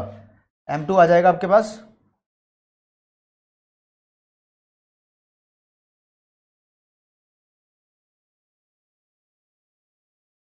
ठीक है। तो M1 कैसे निकालेंगे? बेसिकली पब्लिक के पास जो पैसा है, जैसे हमने पिछले वाले क्वेश्चन में निकाला था, आप देखोगे जो भी नोट है, जो भी रुपये के कॉइन है, जो भी स्मॉल कॉइन्स हैं, इन तीनों को ऐड कर देंगे तो तुम्हारे पास हाई पावर्ड मनी आ जाती है एक तरीके की, जो आरबीआई ने इश्यू कर रखी है। इसमें कुछ पैसा cash on hand with banks है, यानी जो सर्कुलेशन में नहीं है आप उसको माइनस कर दो। ये बहुत डिफरेंट तरीका हो गया। इन तीनों को जोड़ के ये माइनस कर दो तो तुम्हारे पास M1 आ जाएगा। फिर इस M1 में पोस्ट ऑफिस का कहां लिखा है, post office saving bank deposit add कर दो तो तुम्हारे पास M2 आ जाएगा। नीचे कुछ भी लिखा हुआ है उस फालतू पंगे से तुम्हें जरूरत है ही नहीं। ठीक है, ओके रिपोर्ट है। ऐसे तुम बोलोगे डिमांड डिपॉजिट विद बैंक भी है, अदर डिपॉजिट विद बैंक भी है, ये वाली अप्रोच यहां नहीं चलेगी क्योंकि करेंसी इन सर्कुलेशन कहीं नहीं है। ठीक है, ओवरऑल M1 ऐसे ही निकाला जाता है। चलो जी मैं आपको दिखा भी दूं। M1 निकालने के लिए जो भी नोट थे या जो कॉइन थे, जो भी कॉइन थे सबको जोड़ा और cash on hand with bank minus कर दिया। उसके बाद हमने क्या किया, deposit money of the public. अच्छा, ये वो पैसा है जो पब्लिक की डिमांड डिपॉजिट है, हाँ इसको ऐड करना रह गया यहां पर। ठीक है, इन तीनों को ऐड करना है और एक चौथा भी है deposit money of the public, ये this one will be added. अब बच्चा बोलेगा ये क्यों ऐड होगा भैया, ये पब्लिक का डिपॉजिट मनी है। अभी इसके ऊपर आप ये मान के चलो कि पब्लिक ने ये पैसा अपने पास रखा हुआ है। Deposit money of the public का मतलब ये मत समझो कि बैंक के पास टोटल डिपॉजिट हो गया। ठीक है, अभी न्यूमेरिकल सॉल्व करने के पर्पज से बता रहा हूं, कॉन्सेप्ट की क्लैरिटी नहीं दे रहा यहां पर क्योंकि मुझे लगता है कि कुछ और बातें बतानी जरूरी है। कॉन्सेप्ट ऑन होल्ड है, मुझे कुछ कॉन्सेप्ट क्लियर करने हैं क्योंकि यहां बहुत सारे नाम लिखे हुए हैं। तो अनएक्सपेक्टेडली मैं अभी आपको इसको करा रहा हूं क्वेश्चन को सॉल्व, और इसलिए अब आपको ऑप्शन भी नहीं दिए यहां पर। ठीक है ना, तो इन सबको ऐड करने के बाद M1 आएगा। M1 में पोस्ट ऑफिस का पैसा जोड़ देना तो तुम्हारे पास M2 आ जाएगा। अभी इस क्वेश्चन को होल्ड करते हैं, ठीक है ना, मैं इसको दोबारा आपको करा दूंगा, डोंट वरी। ठीक है, हाँ वो त्रिशा मैं करा दूंगा, कुछ कॉन्सेप्ट मुझे कराने हैं एक्चुअली। ये लो जी, अभी आपको बहुत बेसिक बेसिक बातें बताना चाहता हूं जिंदगी से रिलेटेड, वो समझना जरा। पहली बात देखो दोस्तों, कमर्शियल बैंकिंग सिस्टम की बात बता रहा हूं आपको मैं। जो ये बैंक्स होते हैं ना, इसके पास लोग पैसा जमा कराते हैं। मान लो कि बैंक ने 100 करोड़ रुपया अपने पास जमा रखा हुआ है, यानी साक्षी भारद्वाज वही क्लियर कर रहा हूं, बैंक के पास पब्लिक का पैसा है। ये किसका पैसा है, पब्लिक का। किसका, पब्लिक का पैसा है, किसी और का पैसा नहीं है। ना तो ये दूसरे बैंक का पैसा है, बैंक आपस में भी एक दूसरे के पास पैसा जमा कराते हैं, इंटर बैंक ट्रांजैक्शन बोलते हैं, वो नहीं है। आरबीआई का भी इसमें कोई पैसा इन्वॉल्व नहीं है। अभी सीधा बैंकों ने पैसा जमा कराया है यहां पर। ठीक है जी, बैंकों ने पैसा जमा कराया, ठीक है, और पब्लिक ने जमा कराया। तो बैंक अपने टोटल डिपॉजिट का एक हिस्सा आरबीआई के पास रखवाता है, जिसे बोलते हैं कैश रिजर्व रेशो। मान लो 5 करोड़ रुपया रखवा दिया, तो बैंक के पास 100 में से 5 आरबीआई के पास गया, ये रूल है, रूल। अब कितना बचा हुआ है, 95। अब कुछ पैसा अपने पास रखता है, मान लो 15 अपने पास रख लिया, 15 अपने पास रख लिया, ठीक है, 15 अपने पास रख लिया, तो इसको बोलते हैं स्टैट्यूटरी लिक्विडिटी रेशो। ठीक है जी, तो बचा कितना पैसा है, 80 बचा हुआ है। जनरली बैंक इसको लोन पे दे देता है, जनरली बैंक इसको लोन पे दे देता है, ये बात तुम्हें पता है। अब जो ये दो रेशो है, सीआरआर और एसएलआर, यानी सीआरआर 5 है, एसएलआर 15 है, इन दोनों को अगर आप जोड़ दोगे तो 20 आ जाएगा। इस 20 को बोलते हैं हम रिजर्व रेशो, और पूरा नाम है इसका रिक्वायर्ड रिजर्व रेशो। तो कोई आपसे पूछे रिक्वायर्ड रिजर्व रेशो का फॉर्मूला क्या है, तो आप बोलोगे इसका फॉर्मूला है सीआरआर प्लस एसएलआर। यानी कोई आपको बोले कि बैंक के पास 100 करोड़ का डिपॉजिट है और 20 करोड़ की रिजर्व रेशो है, तो बताओ कितना पैसा वो लोन पे देगा, वो 80 लोन पे दे देगा। कितना लोन पे दे देगा, 80 लोन पे दे देगा। तो यानी आपसे एक नया क्वेश्चन मैं यहां पूछ रहा हूं, बैंक का टोटल डिपॉजिट 10,000 है मान लो, ठीक है, और रिजर्व रेशो आपकी 20% है, तो आप बताओ लोन पे कितना पैसा जाएगा। तो 10,000 का 20% निकाल दो। हाँ चेतन, इसको 12th क्लास में लीगल रिजर्व रेशो भी बोलते थे। हाँ, इसलिए सृष्टि तंबोली मैंने बहुत, शाहिद तंबोली भाई, इसलिए मैंने बहुत बहुत ज्यादा बेसिक से बताने की कोशिश की है अब। ठीक है, देखा था कि बच्चों का कुछ ऊपर नीचे चल रहा था। ठीक है, ठीक है भाई। ओके हाँ, तो लोन देगा वो 8,000। क्यों? क्योंकि जो रिजर्व रेशियो है वो काट लेगा ना, 2,000 की हो जाएगी, राइट? हो जाएगी, मानते हो आप? है ना, लोन इतना देगा। अब देखो इस प्रोसेस को फॉलो करते करते मान लो बैंक ने 8,000 का लोन दे दिया, ठीक है। ये किसी को तो मिला होगा लोन, उसने पैसे खर्चे होंगे। मान लो ये लोन लिया है प्रिया ने, और प्रिया ने लोन लिया और ये पैसे का राशन खरीद लिया किसी भी XYZ बंदे से, तो इसके पास तो पैसा आया है, आया है ना कुछ तो पैसा खर्च किया होगा। तो ये अपना पैसा कहां रखता है? कुछ अपने पास रखता है, कुछ बैंक के पास रखता है। दोस्तों मेरा कहने का मतलब है, अगर इस बैंक के पास पैसा है तो ये किस वजह से है? ये इसके लोन की वजह से है। तो एक देश में जब लोन दिया जाता है तो वो लोन का पैसा बहुत सारे हाथों से गुजर के अलग अलग बैंकों में जमा हो जाता है ना, बहुत सारे हाथों से गुजर के अलग अलग बैंकों में पैसा, वो उधार वाला क्रेडिट वाला पैसा जमा होता है जमा। लेकिन मेरा क्वेश्चन ये है कि प्रिया ने अगर 8,000 का लोन लिया था तो वो पैसा खर्च देगी 8,000 का। भाई तुम बैंक से लोन ले रहे हो, कार लोन लोगे, हाउस लोन लोगे, तो जितना भी लोन लेते हो सारा खर्च कर देते हो क्योंकि पर्पस बताते हो ना। लेकिन जिसकी वो इनकम हो गई है वो सारा पैसा तो नहीं खर्चेगा, है ना, वो कुछ पोर्शन यहां जमा करा देगा। और बैंक के पास जितना भी पैसा होता है जमा, वो सारा लोन नहीं देता आगे, वो भी कुछ ना कुछ रिजर्व रेशो काटता है। तो सभी बैंकों के बीच में एक बात कॉमन है कि कोई भी बैंक आगे लोन बढ़ाएगा तो अपने डिपॉजिट को ही आगे लोन पे देगा, लेकिन सारा डिपॉजिट बैंक लोन पे नहीं देता, अपने डिपॉजिट में से रिजर्व रेशो काट के लोन पे देता है ना। तो हम कहते हैं जो मनी बैंक के थ्रू सर्कुलेट हो रही है वो बहुत ज्यादा मल्टीपल फॉर्म में आगे सर्कुलेट हो जाती है। जो मनी बैंक के थ्रू सर्कुलेट हो रही है पब्लिक में वो बहुत ज्यादा मल्टीप्लाई हो जाती है। लेकिन एक एग्जैक्ट आंसर वो कितने गुना मल्टीप्लाई होगी, कितनी बार मल्टीप्लाई होगी, इसका कोई आंसर हो सकता है क्या? जी हां, इसका आंसर हो सकता है। मैं आपको बताऊं, देखो मैं यूं बोल देता हूं कि मान लो किसी बैंक के अंदर, किसी भी एक बैंक के अंदर डिपॉजिट कराया है आपने 1,000 रुपया, ठीक है। ये बैंक क्या करेगा 1,000 में से फटाफट से लोन देने की कोशिश करेगा अपनी रिजर्व रेशो काट के। रिक्वायर्ड रिजर्व रेशो मान लो कि 20% है, ये काट के लोन पे देने की कोशिश करेगा या नहीं करेगा? बिल्कुल करेगा।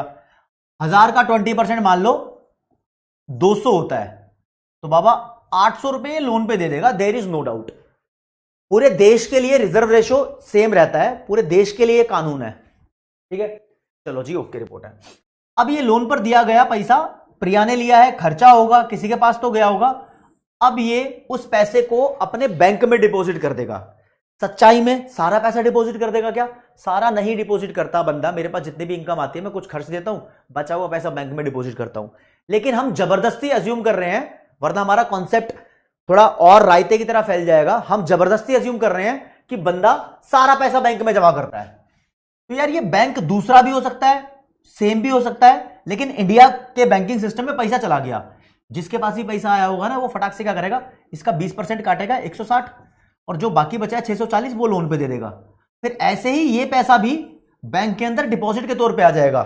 फिर कोई भी बैंक हो सकता है, फिर वो भी ऐसे काटेगा, ऐसे प्रोसेस चलता रहता है। तो मेरा क्वेश्चन ये है कि बैंक का जो एक सिंगल डिपॉजिट होता है पहला, इसकी वजह से ये सारी कथा चल रही है। एक सिंगल डिपॉजिट की वजह से सारी कथा चल रही है, तो आपका आंसर होना चाहिए यस, एक सिंगल डिपॉजिट की वजह से कथा चल रही है। तो मैं आपसे पूछता हूं, ये डिपॉजिट का इंपैक्ट इकोनॉमी पे क्या हुआ? भैया देश के लोगों के पास कितना कितना पैसा पहुंचा। एक बंदे ने 1,000 रुपया जमा कराया था, उसको लगता है कि 1,000 रुपया उसके पास अभी भी है क्योंकि उसके बैंक में है। इस 1,000 की वजह से किसी और को 800 का लोन मिल गया, इसके 800 की वजह से किसी और को 600 का लोन मिल गया, 640 का, ऐसे कम होता रहेगा, 512, 409 कम होता रहेगा। तो इसका टोटल कितना आएगा? तो दोस्तों इसका टोटल काउंट करने के लिए, जैसे कि मान लो 1,000 प्लस 800 प्लस 640 प्लस टक टक टक टक, तो ये एक ज्योमेट्रिक प्रोग्रेशन सीरीज बन गई है जीपी। मैथ्स में अगर आप इसको देखते हो तो इसका फॉर्मूला होता है ठीक है, उस फॉर्मूले को हटा दो, इको पे आ जाओ। इको बोलता है कि 1/RRR कर दो, जो भी रिजर्व रेशियो है, इसका जितना भी आंसर आएगा ना, उससे तुम्हें पता लग जाएगा कि पैसा कितनी बार मल्टीप्लाई हुआ है। ठीक है, मान लो इसका आंसर आ रहा है 5, तो 5 बार मल्टीप्लाई हुआ है, तो पहला पहला डिपॉजिट था उससे मल्टीप्लाई कर देना। यानी इस फॉर्मूले को बोला है, this formula is the formula of money multiplier. ये बताएगा कि मनी कितनी बार मल्टीप्लाई हुई है, और उसके बाद आप मनी मल्टीप्लायर, इसको मैं 1/R लिख रहा हूं शॉर्ट में, को आप पहले पहले इनिशियल यानी प्राइमरी डिपॉजिट से मल्टीप्लाई कर देना, आपको एग्जैक्ट काउंटिंग हो जाएगी कि कितना पैसा मल्टीप्लाई हुआ है। तो मान लो मैं ऐसा कर देता हूं यहां पर 1/RR मतलब 1/20% मल्टीप्लाइड बाय पहला पहला डिपॉजिट 1000।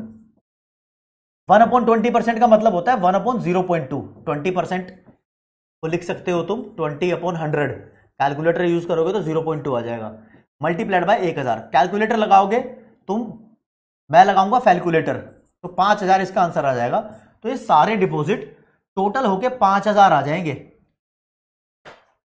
ठीक है, और this concept is called money multiplier. इसको आप डिपॉजिट मल्टीप्लायर, क्रेडिट मल्टीप्लायर कुछ भी बोल सकते हो। ठीक है, और भैया 5000 का 20% रिजर्व रहा होगा, वो 1000 होता है, और बाकी 4000 लोन पे चला गया होगा, वो बचा हुआ पैसा।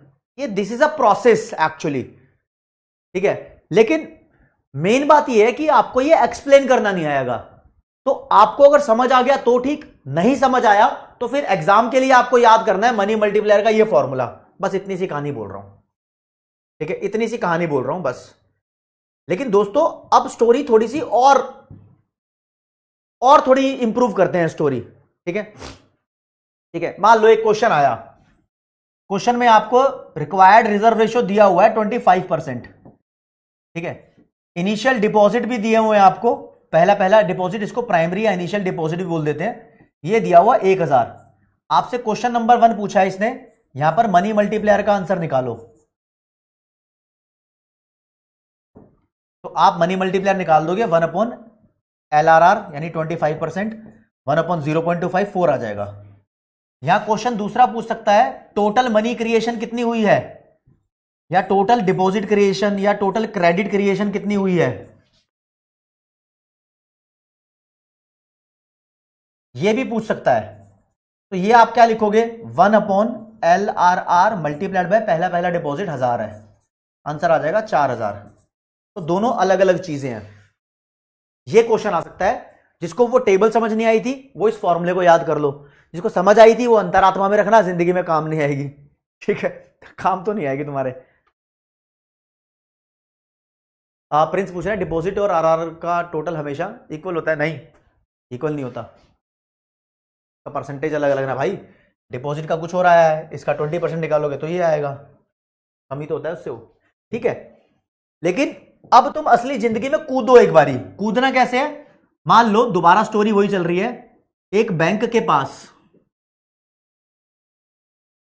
पास टोटल डिपॉजिट 100 करोड़ का है।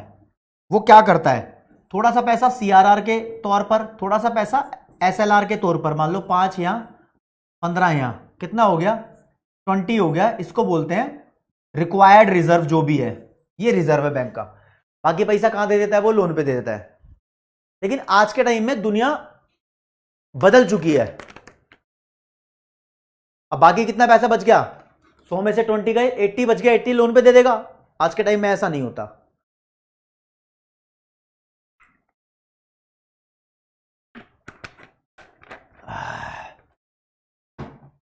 ठीक है, आज के टाइम में ऐसा नहीं होता। आज के टाइम में बैंक चालाक हो गए हैं। ये तो वो रिक्वायर्ड रिजर्व है जो आरबीआई ने बताया था। बैंक जानबूझ के अपने फ्यूचर के लिए, कोई भी बात हो जाए, खराब हो जाए, कोई गड़बड़ी हो जाए, ठीक है शाहिद भाई, तो बैंक जानबूझ के थोड़ा सा रिजर्व और रख लेते हैं। मान लो 10 रिजर्व और रख लिया। आजकल बैंक 70 का लोन देते हैं, जो बच गया ना ये, इसको लोन देते हैं। तो यार जो बैंक ने फालतू अपने पास पैसा रिजर्व रखा है, इसको बोलते हैं एक्सेस रिजर्व।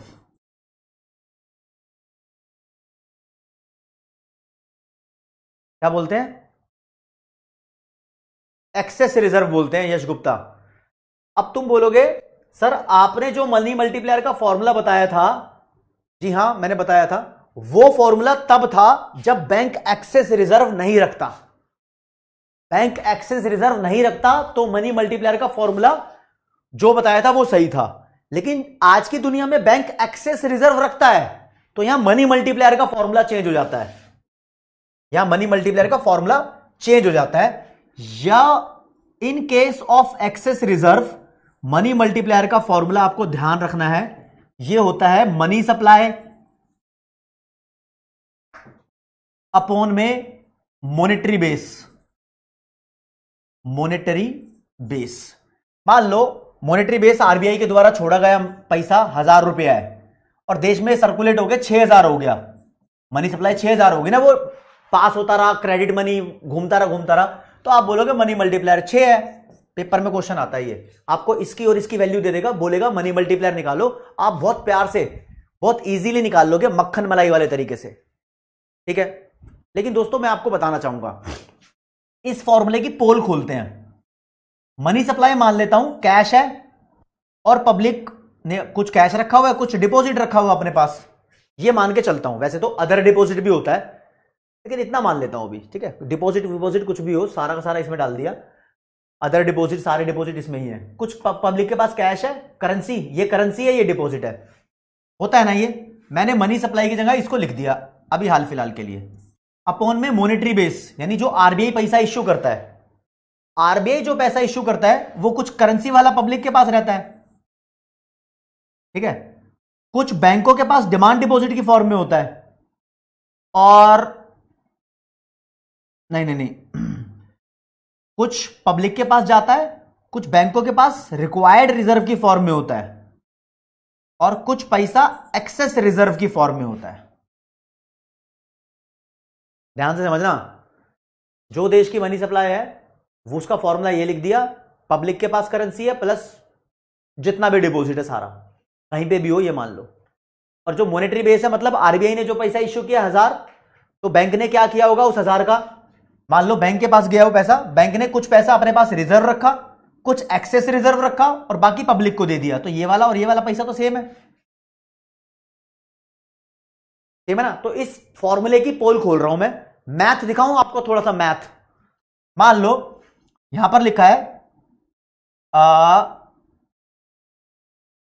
x+1, मैं इसमें से x कॉमन लेना चाहता हूं, कॉमन ले लिया मैंने x, तो यहां क्या बचेगा, x+1 था ना, तो क्या बचना चाहिए बाबा, x अगर कॉमन ले लिया तो ये x तो हट ही गया, ठीक है। यहां आ जाएगा 1/x, ऐसे कॉमन लेते हैं।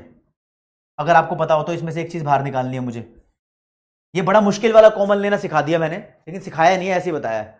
वो सारे डिपॉजिट अवैध भी इसमें है, ठीक है। ये एक सिंबल गेम चल रही है, तो मैं आपके साथ एक मुश्किल काम करना चाहता हूं, मैं C+D में से D कॉमन लेना चाहता हूं।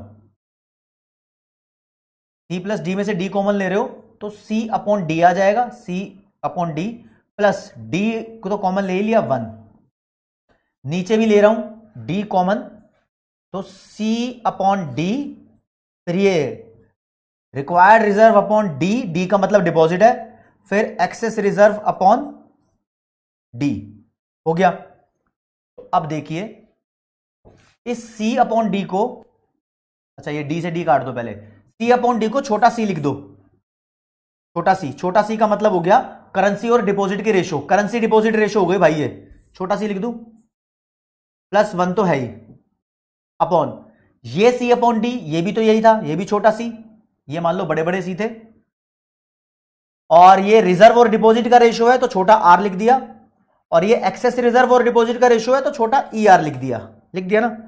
यार बुक में ना मनी मल्टीप्लायर का एक ये फॉर्मूला दिया हुआ है, एक ये वाला दिया हुआ है, ऐसे डिराइव नहीं किया हुआ। जो जेन्युइन इकोनॉमिस्ट होगा शायद आपको डिराइव भी करके दिखा देगा, ठीक है। मतलब ये असली इकोनॉमिक्स जानने वाले बंदे आपको ऐसा सिखाएंगे। और ये चीज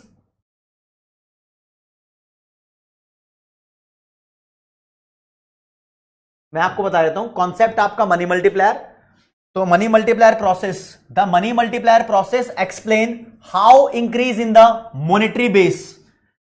जब आरबीआई मॉनेटरी बेस को इंक्रीज करता है तो इसकी वजह से मनी सप्लाई कितनी इंक्रीज हो जाती है, कितने मल्टीप्लाइड बाय इंक्रीज हो जाती है, ये बताता है। ठीक है, तो ये ratio of stock of money to stock of high powered money हो गया, यानी जो भी मनी सप्लाई की स्टॉक है अपॉन हाई पावर्ड मनी कर दो, मनी मल्टीप्लायर का फॉर्मूला तुम्हारे पास आ जाएगा। ये रहा प्यारा सा फॉर्मूला, छोटा एम लिखा है मनी मल्टीप्लायर को, money supply upon monetary base.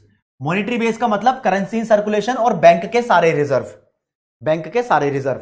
Bank के सारे रिजर्व में एक रिक्वायर्ड रिजर्व भी आता है, एक एक्सेस रिजर्व भी आता है, आजकल के लिए आता है ना। चलो इस कॉन्सेप्ट के बाद खत्म कर दूंगा क्लास।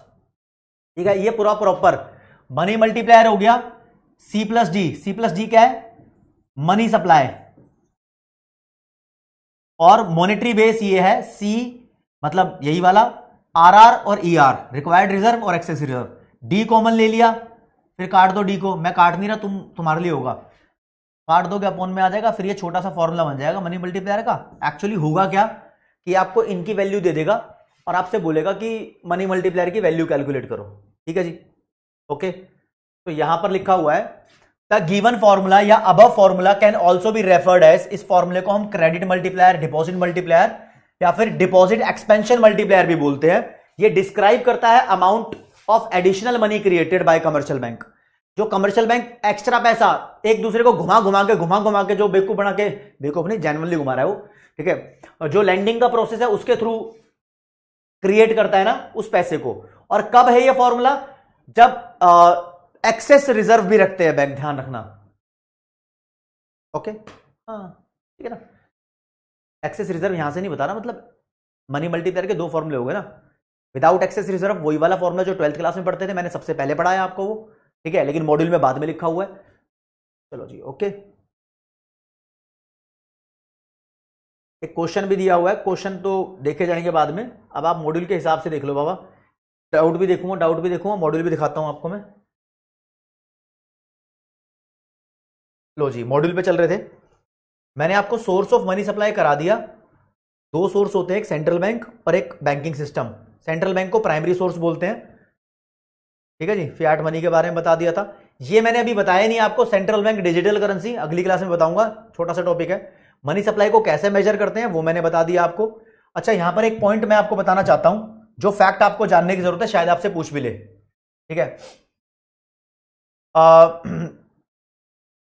देखो, जब से आरबीआई बना था, आरबीआई 1935 में स्टैब्लिश हुआ था, तब से लेकर 1967-8 तक हम सिर्फ narrow major of money supply यानी M1 से मनी सप्लाई कैलकुलेट करते थे, ठीक है।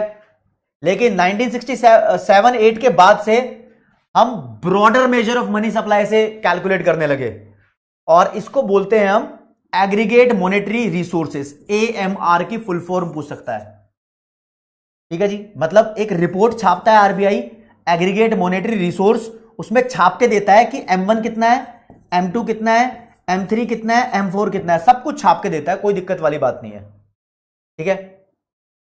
और फ्रॉम 1977 जो रिकमेंडेशंस थी, एक SWG होती है, second working group on money supply, इसकी रिकमेंडेशंस होती है 1977 में मान ली है। तो RBI has been publish data on all for money supply. हाँ, मतलब 67-8 से M1 के बाद M3 शुरू कर दिया था, और 77 में ये चारों पब्लिश करने शुरू कर दिए थे। आज तो ये चारों पब्लिश होते ही है, बहुत बेसिक नेचर की बात है, मतलब एक डेटा याद करने वाली बात होगा। ये चारों के फॉर्मूले बता दिए थे, मनी सप्लाई के डिटर्मिनेंट्स वगैरह, और एक ये कॉन्सेप्ट ऑफ मनी मल्टीप्लायर, ये बताता है कॉन्सेप्ट ऑफ मनी मल्टीप्लायर कि मॉनेटरी बेस का कितना मल्टीपल पैसा टोटल क्रिएट हो गया।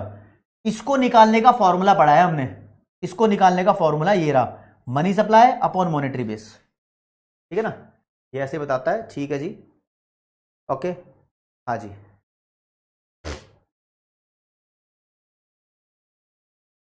और जो मैंने छोटी छोटी बातें आपको बताई थी, H का मतलब हो गया हाई पावर्ड मनी, जो छोटा R लिखा था reserve ratio, reserve upon deposit की रेशो। दिखाऊं कहां पर छोटा R था, ये देखो, ये वाले छोटे R, ये छोटा R। E का मतलब एक्सेस रिजर्व हो गया, ठीक है। और छोटे सी का मतलब करेंसी और डिपॉजिट की रेशो हो गया, छोटे सी का मतलब करेंसी और डिपॉजिट की रेशो हो गया। ये छोटी छोटी बातें बता देता हूं, लेकिन इसको अभी और ज्यादा मुझे बताना बाकी है, ठीक है। ये यूनिट खत्म नहीं हुई है, अगली क्लास के अंदर ये खत्म हो जाएगी दोस्तों। ये देखो ये फॉर्मूले लिखे हुए हैं यहां पर,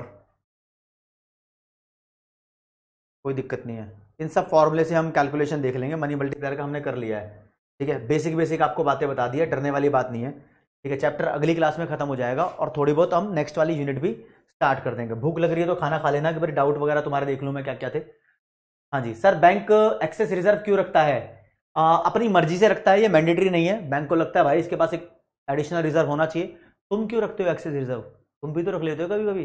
घर वाले बोलते हैं 10% सेव कर लो अपनी सैलरी का, तुम कभी कभी 15% सेव करते हो, क्यों रखते हो? अपनी दिमाग लगा के ना, ठीक है। दीक्षा वो क्रैक हो जाएगा, कोई दिक्कत नहीं है। डिपॉजिट एक्सपेंशन मल्टीप्लायर एक ही बात है भाई श्रेया। ये लॉजिक दिया आपने क्वेश्चन में करेंसी विद पब्लिक निकालने के लिए। सर क्या लॉजिक दिया आपने इस क्वेश्चन में करेंसी विद पब्लिक निकालने के लिए? कौन से क्वेश्चन में? अच्छा उस वाले क्वेश्चन में मैंने बोला कि जो कैश और कॉइन है उसको जोड़ के आप माइनस कर दो बैंक के पास जो कैश इन हैंड है। लेकिन उस क्वेश्चन पे भी कॉन्सेप्ट मुझे बताने हैं, आपको बता दूंगा तो हर एक चीज क्लियर हो जाएगी। आज नहीं कराइए, अगली क्लास में करा दूंगा, टेंशन मत लो। हाँ उसमें बहुत डाउट है अनस, कोई दिक्कत नहीं है, डाउट सेशन ले लेंगे उसका। मैं समझ गया सर, इस चैप्टर के नोट्स आप जो पढ़ा रहा हूं वो करते रहो, और शॉर्ट नोट्स बना लो इस चैप्टर के, कोई दिक्कत नहीं अगर बनाना चाहते हो, नहीं तो मॉड्यूल से लाइन बाय लाइन इस चैप्टर को भी पढ़ना जरूरी है। सर थ्योरी ऑफ डिमांड में सेपरेट कर, हाँ करते हुए चलो भाई। सर आपके पढ़ाने का तरीका सबसे अलग है, आप बहुत अच्छा, थैंक यू धनी राजपूत। सर 27 मार्च को मेरा 12th का बोर्ड खत्म हुआ और मेरे पास 2 मंथ ही हैं सिर्फ सीए फाउंडेशन के लिए, कैसे पढ़ूं सर? अब ये क्वेश्चन मत पूछो, ये पढ़ना शुरू करो पहले, समझे? पढ़ते रहो, ये क्वेश्चन पूछना ही सबसे बड़ी बात है। अब तो तुम्हारे पास कुछ है ही नहीं, तुम्हें तो काम करना ही होगा। सर चैप्टर 7-8 में ऋतिक अगर कम समझ में आ रहा है तो इस चीज को आप 2 बार भी देख सकते हो, अभी आपके पास बढ़िया इनफ लेवल का टाइम बचा हुआ है, ऐसी कोई बात नहीं है। जो चीज कम समझ में आ रही है आप उसको 2 बार भी देख सकते हो, डोंट वरी। आ आ आ आ एक क्वेश्चन पूछूंगा तुमसे, अभी मैंने कराया था, ये लो जी। साइज ऑफ मनी मल्टीप्लायर कैसे डिसाइड होता है? मनी मल्टीप्लायर का साइज, ठीक है जी। मनी मल्टीप्लायर का साइज कैसे डिसाइड होता है? Money supply upon monetary base, है ना। इसको और कैसे निकालते हैं? सी, छोटा सी प्लस 1 अपॉन में छोटा सी प्लस छोटा आर प्लस एक्सेस रिजर्व का छोटा ई, ऐसे निकालते हैं ना। तो आप अपना दिमाग लगा के बताओ मुझे 45 सेकंड्स के अंदर यहां पर क्या सही आंसर हो सकता है? मल्टीप्लायर ललिता भी आप पूछ लो ना मुझसे।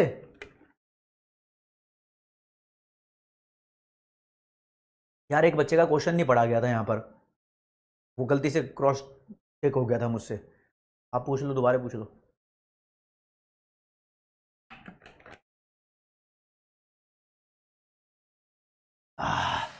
सर क्या डिपॉजिट की जगह discounting of bill money supply में इंटरफेयर कर सकते हैं क्या?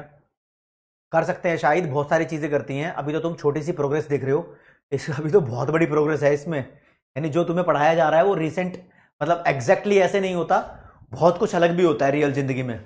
लेकिन जब तक तुम ये नहीं समझोगे तो जो अलग होता है वो समझोगे कैसे? समझे? तो देखो जी, मनी मल्टीप्लायर के अंदर जो जो आइटम आते हैं वो मनी मल्टीप्लायर के साइज को डिसाइड करते हैं। करेंसी रेशो आता है जी हाँ, कैपिटल सी और डिपॉजिट का रेशो होता है। रिक्वायर्ड रिजर्व रेशो आता है, हाँ जी, रिजर्व जो भी होता है रिक्वायर्ड रिजर्व और डिपॉजिट का रेशो होता है। और एक्सेस रिजर्व रेशो, जी हाँ, जो भी एक्सेस रिजर्व होता है और डिपॉजिट का रेशो होता है। ये तीनों के तीनों आ रहे हैं, नीचे देख लो तीनों के तीनों। तो all of the above is the right answer in that case. Anshul, Yash, Adarsh, Manas और मोनिका, ठीक है जी, ओके रिपोर्ट है। एक और आपसे बात कर लेते हैं, चलो छोटी सी बात करनी है। करेंसी रेशो क्या रिप्रेजेंट करती है बाबा? करेंसी रेशो जो निकालते हो ना, करेंसी अपॉन डिपॉजिट, छोटा सी लिखते हैं इसको मनी मल्टीप्लायर में, ये क्या रिप्रेजेंट करती है?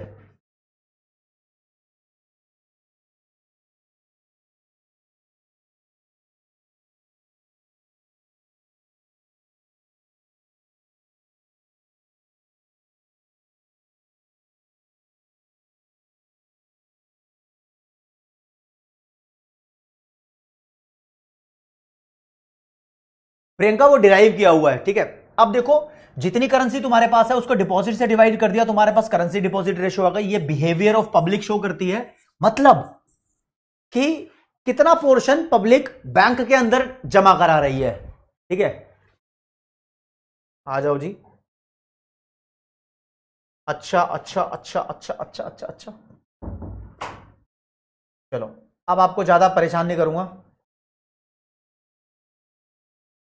एक छोटा सा क्वेश्चन और डिस्कस करूंगा, लास्ट क्वेश्चन है ये।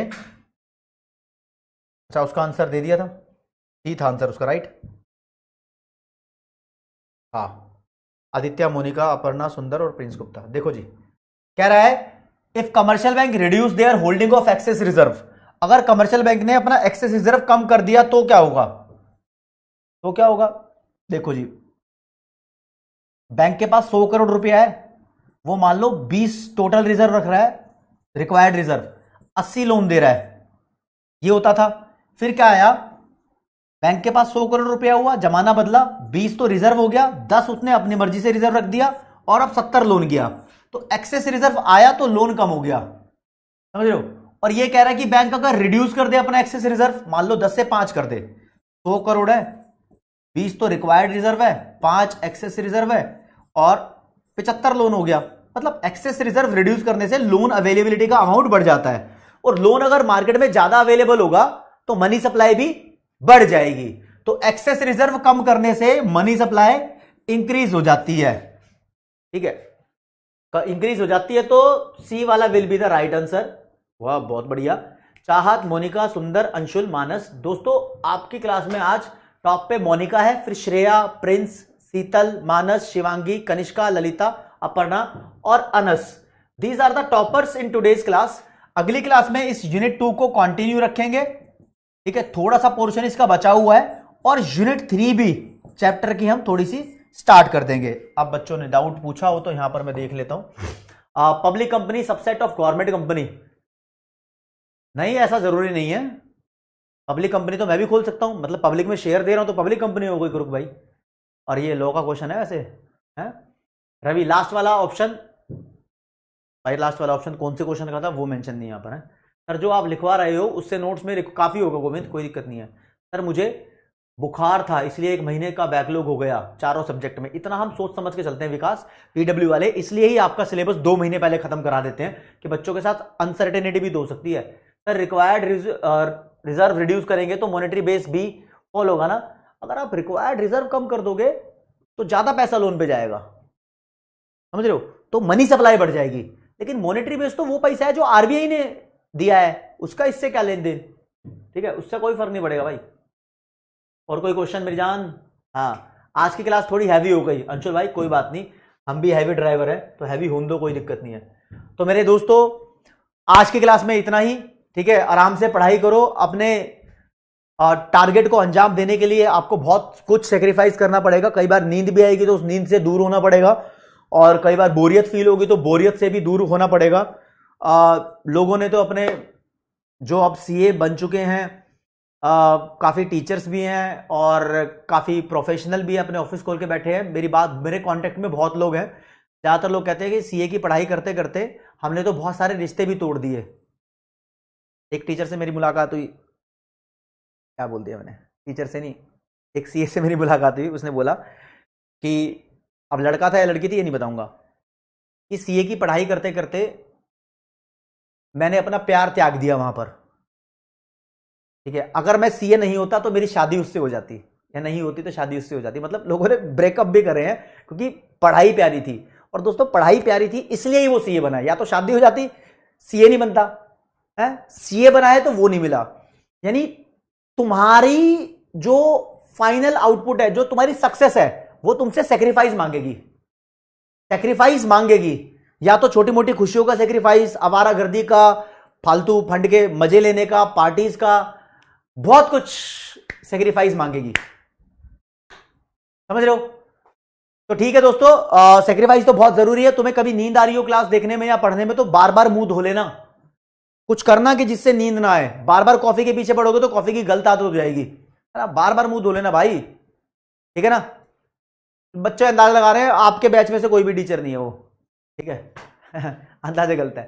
तो आज की क्लास में दोस्तों इतना ही। जय हिंद, जय भारत, नमस्कार, धन्यवाद।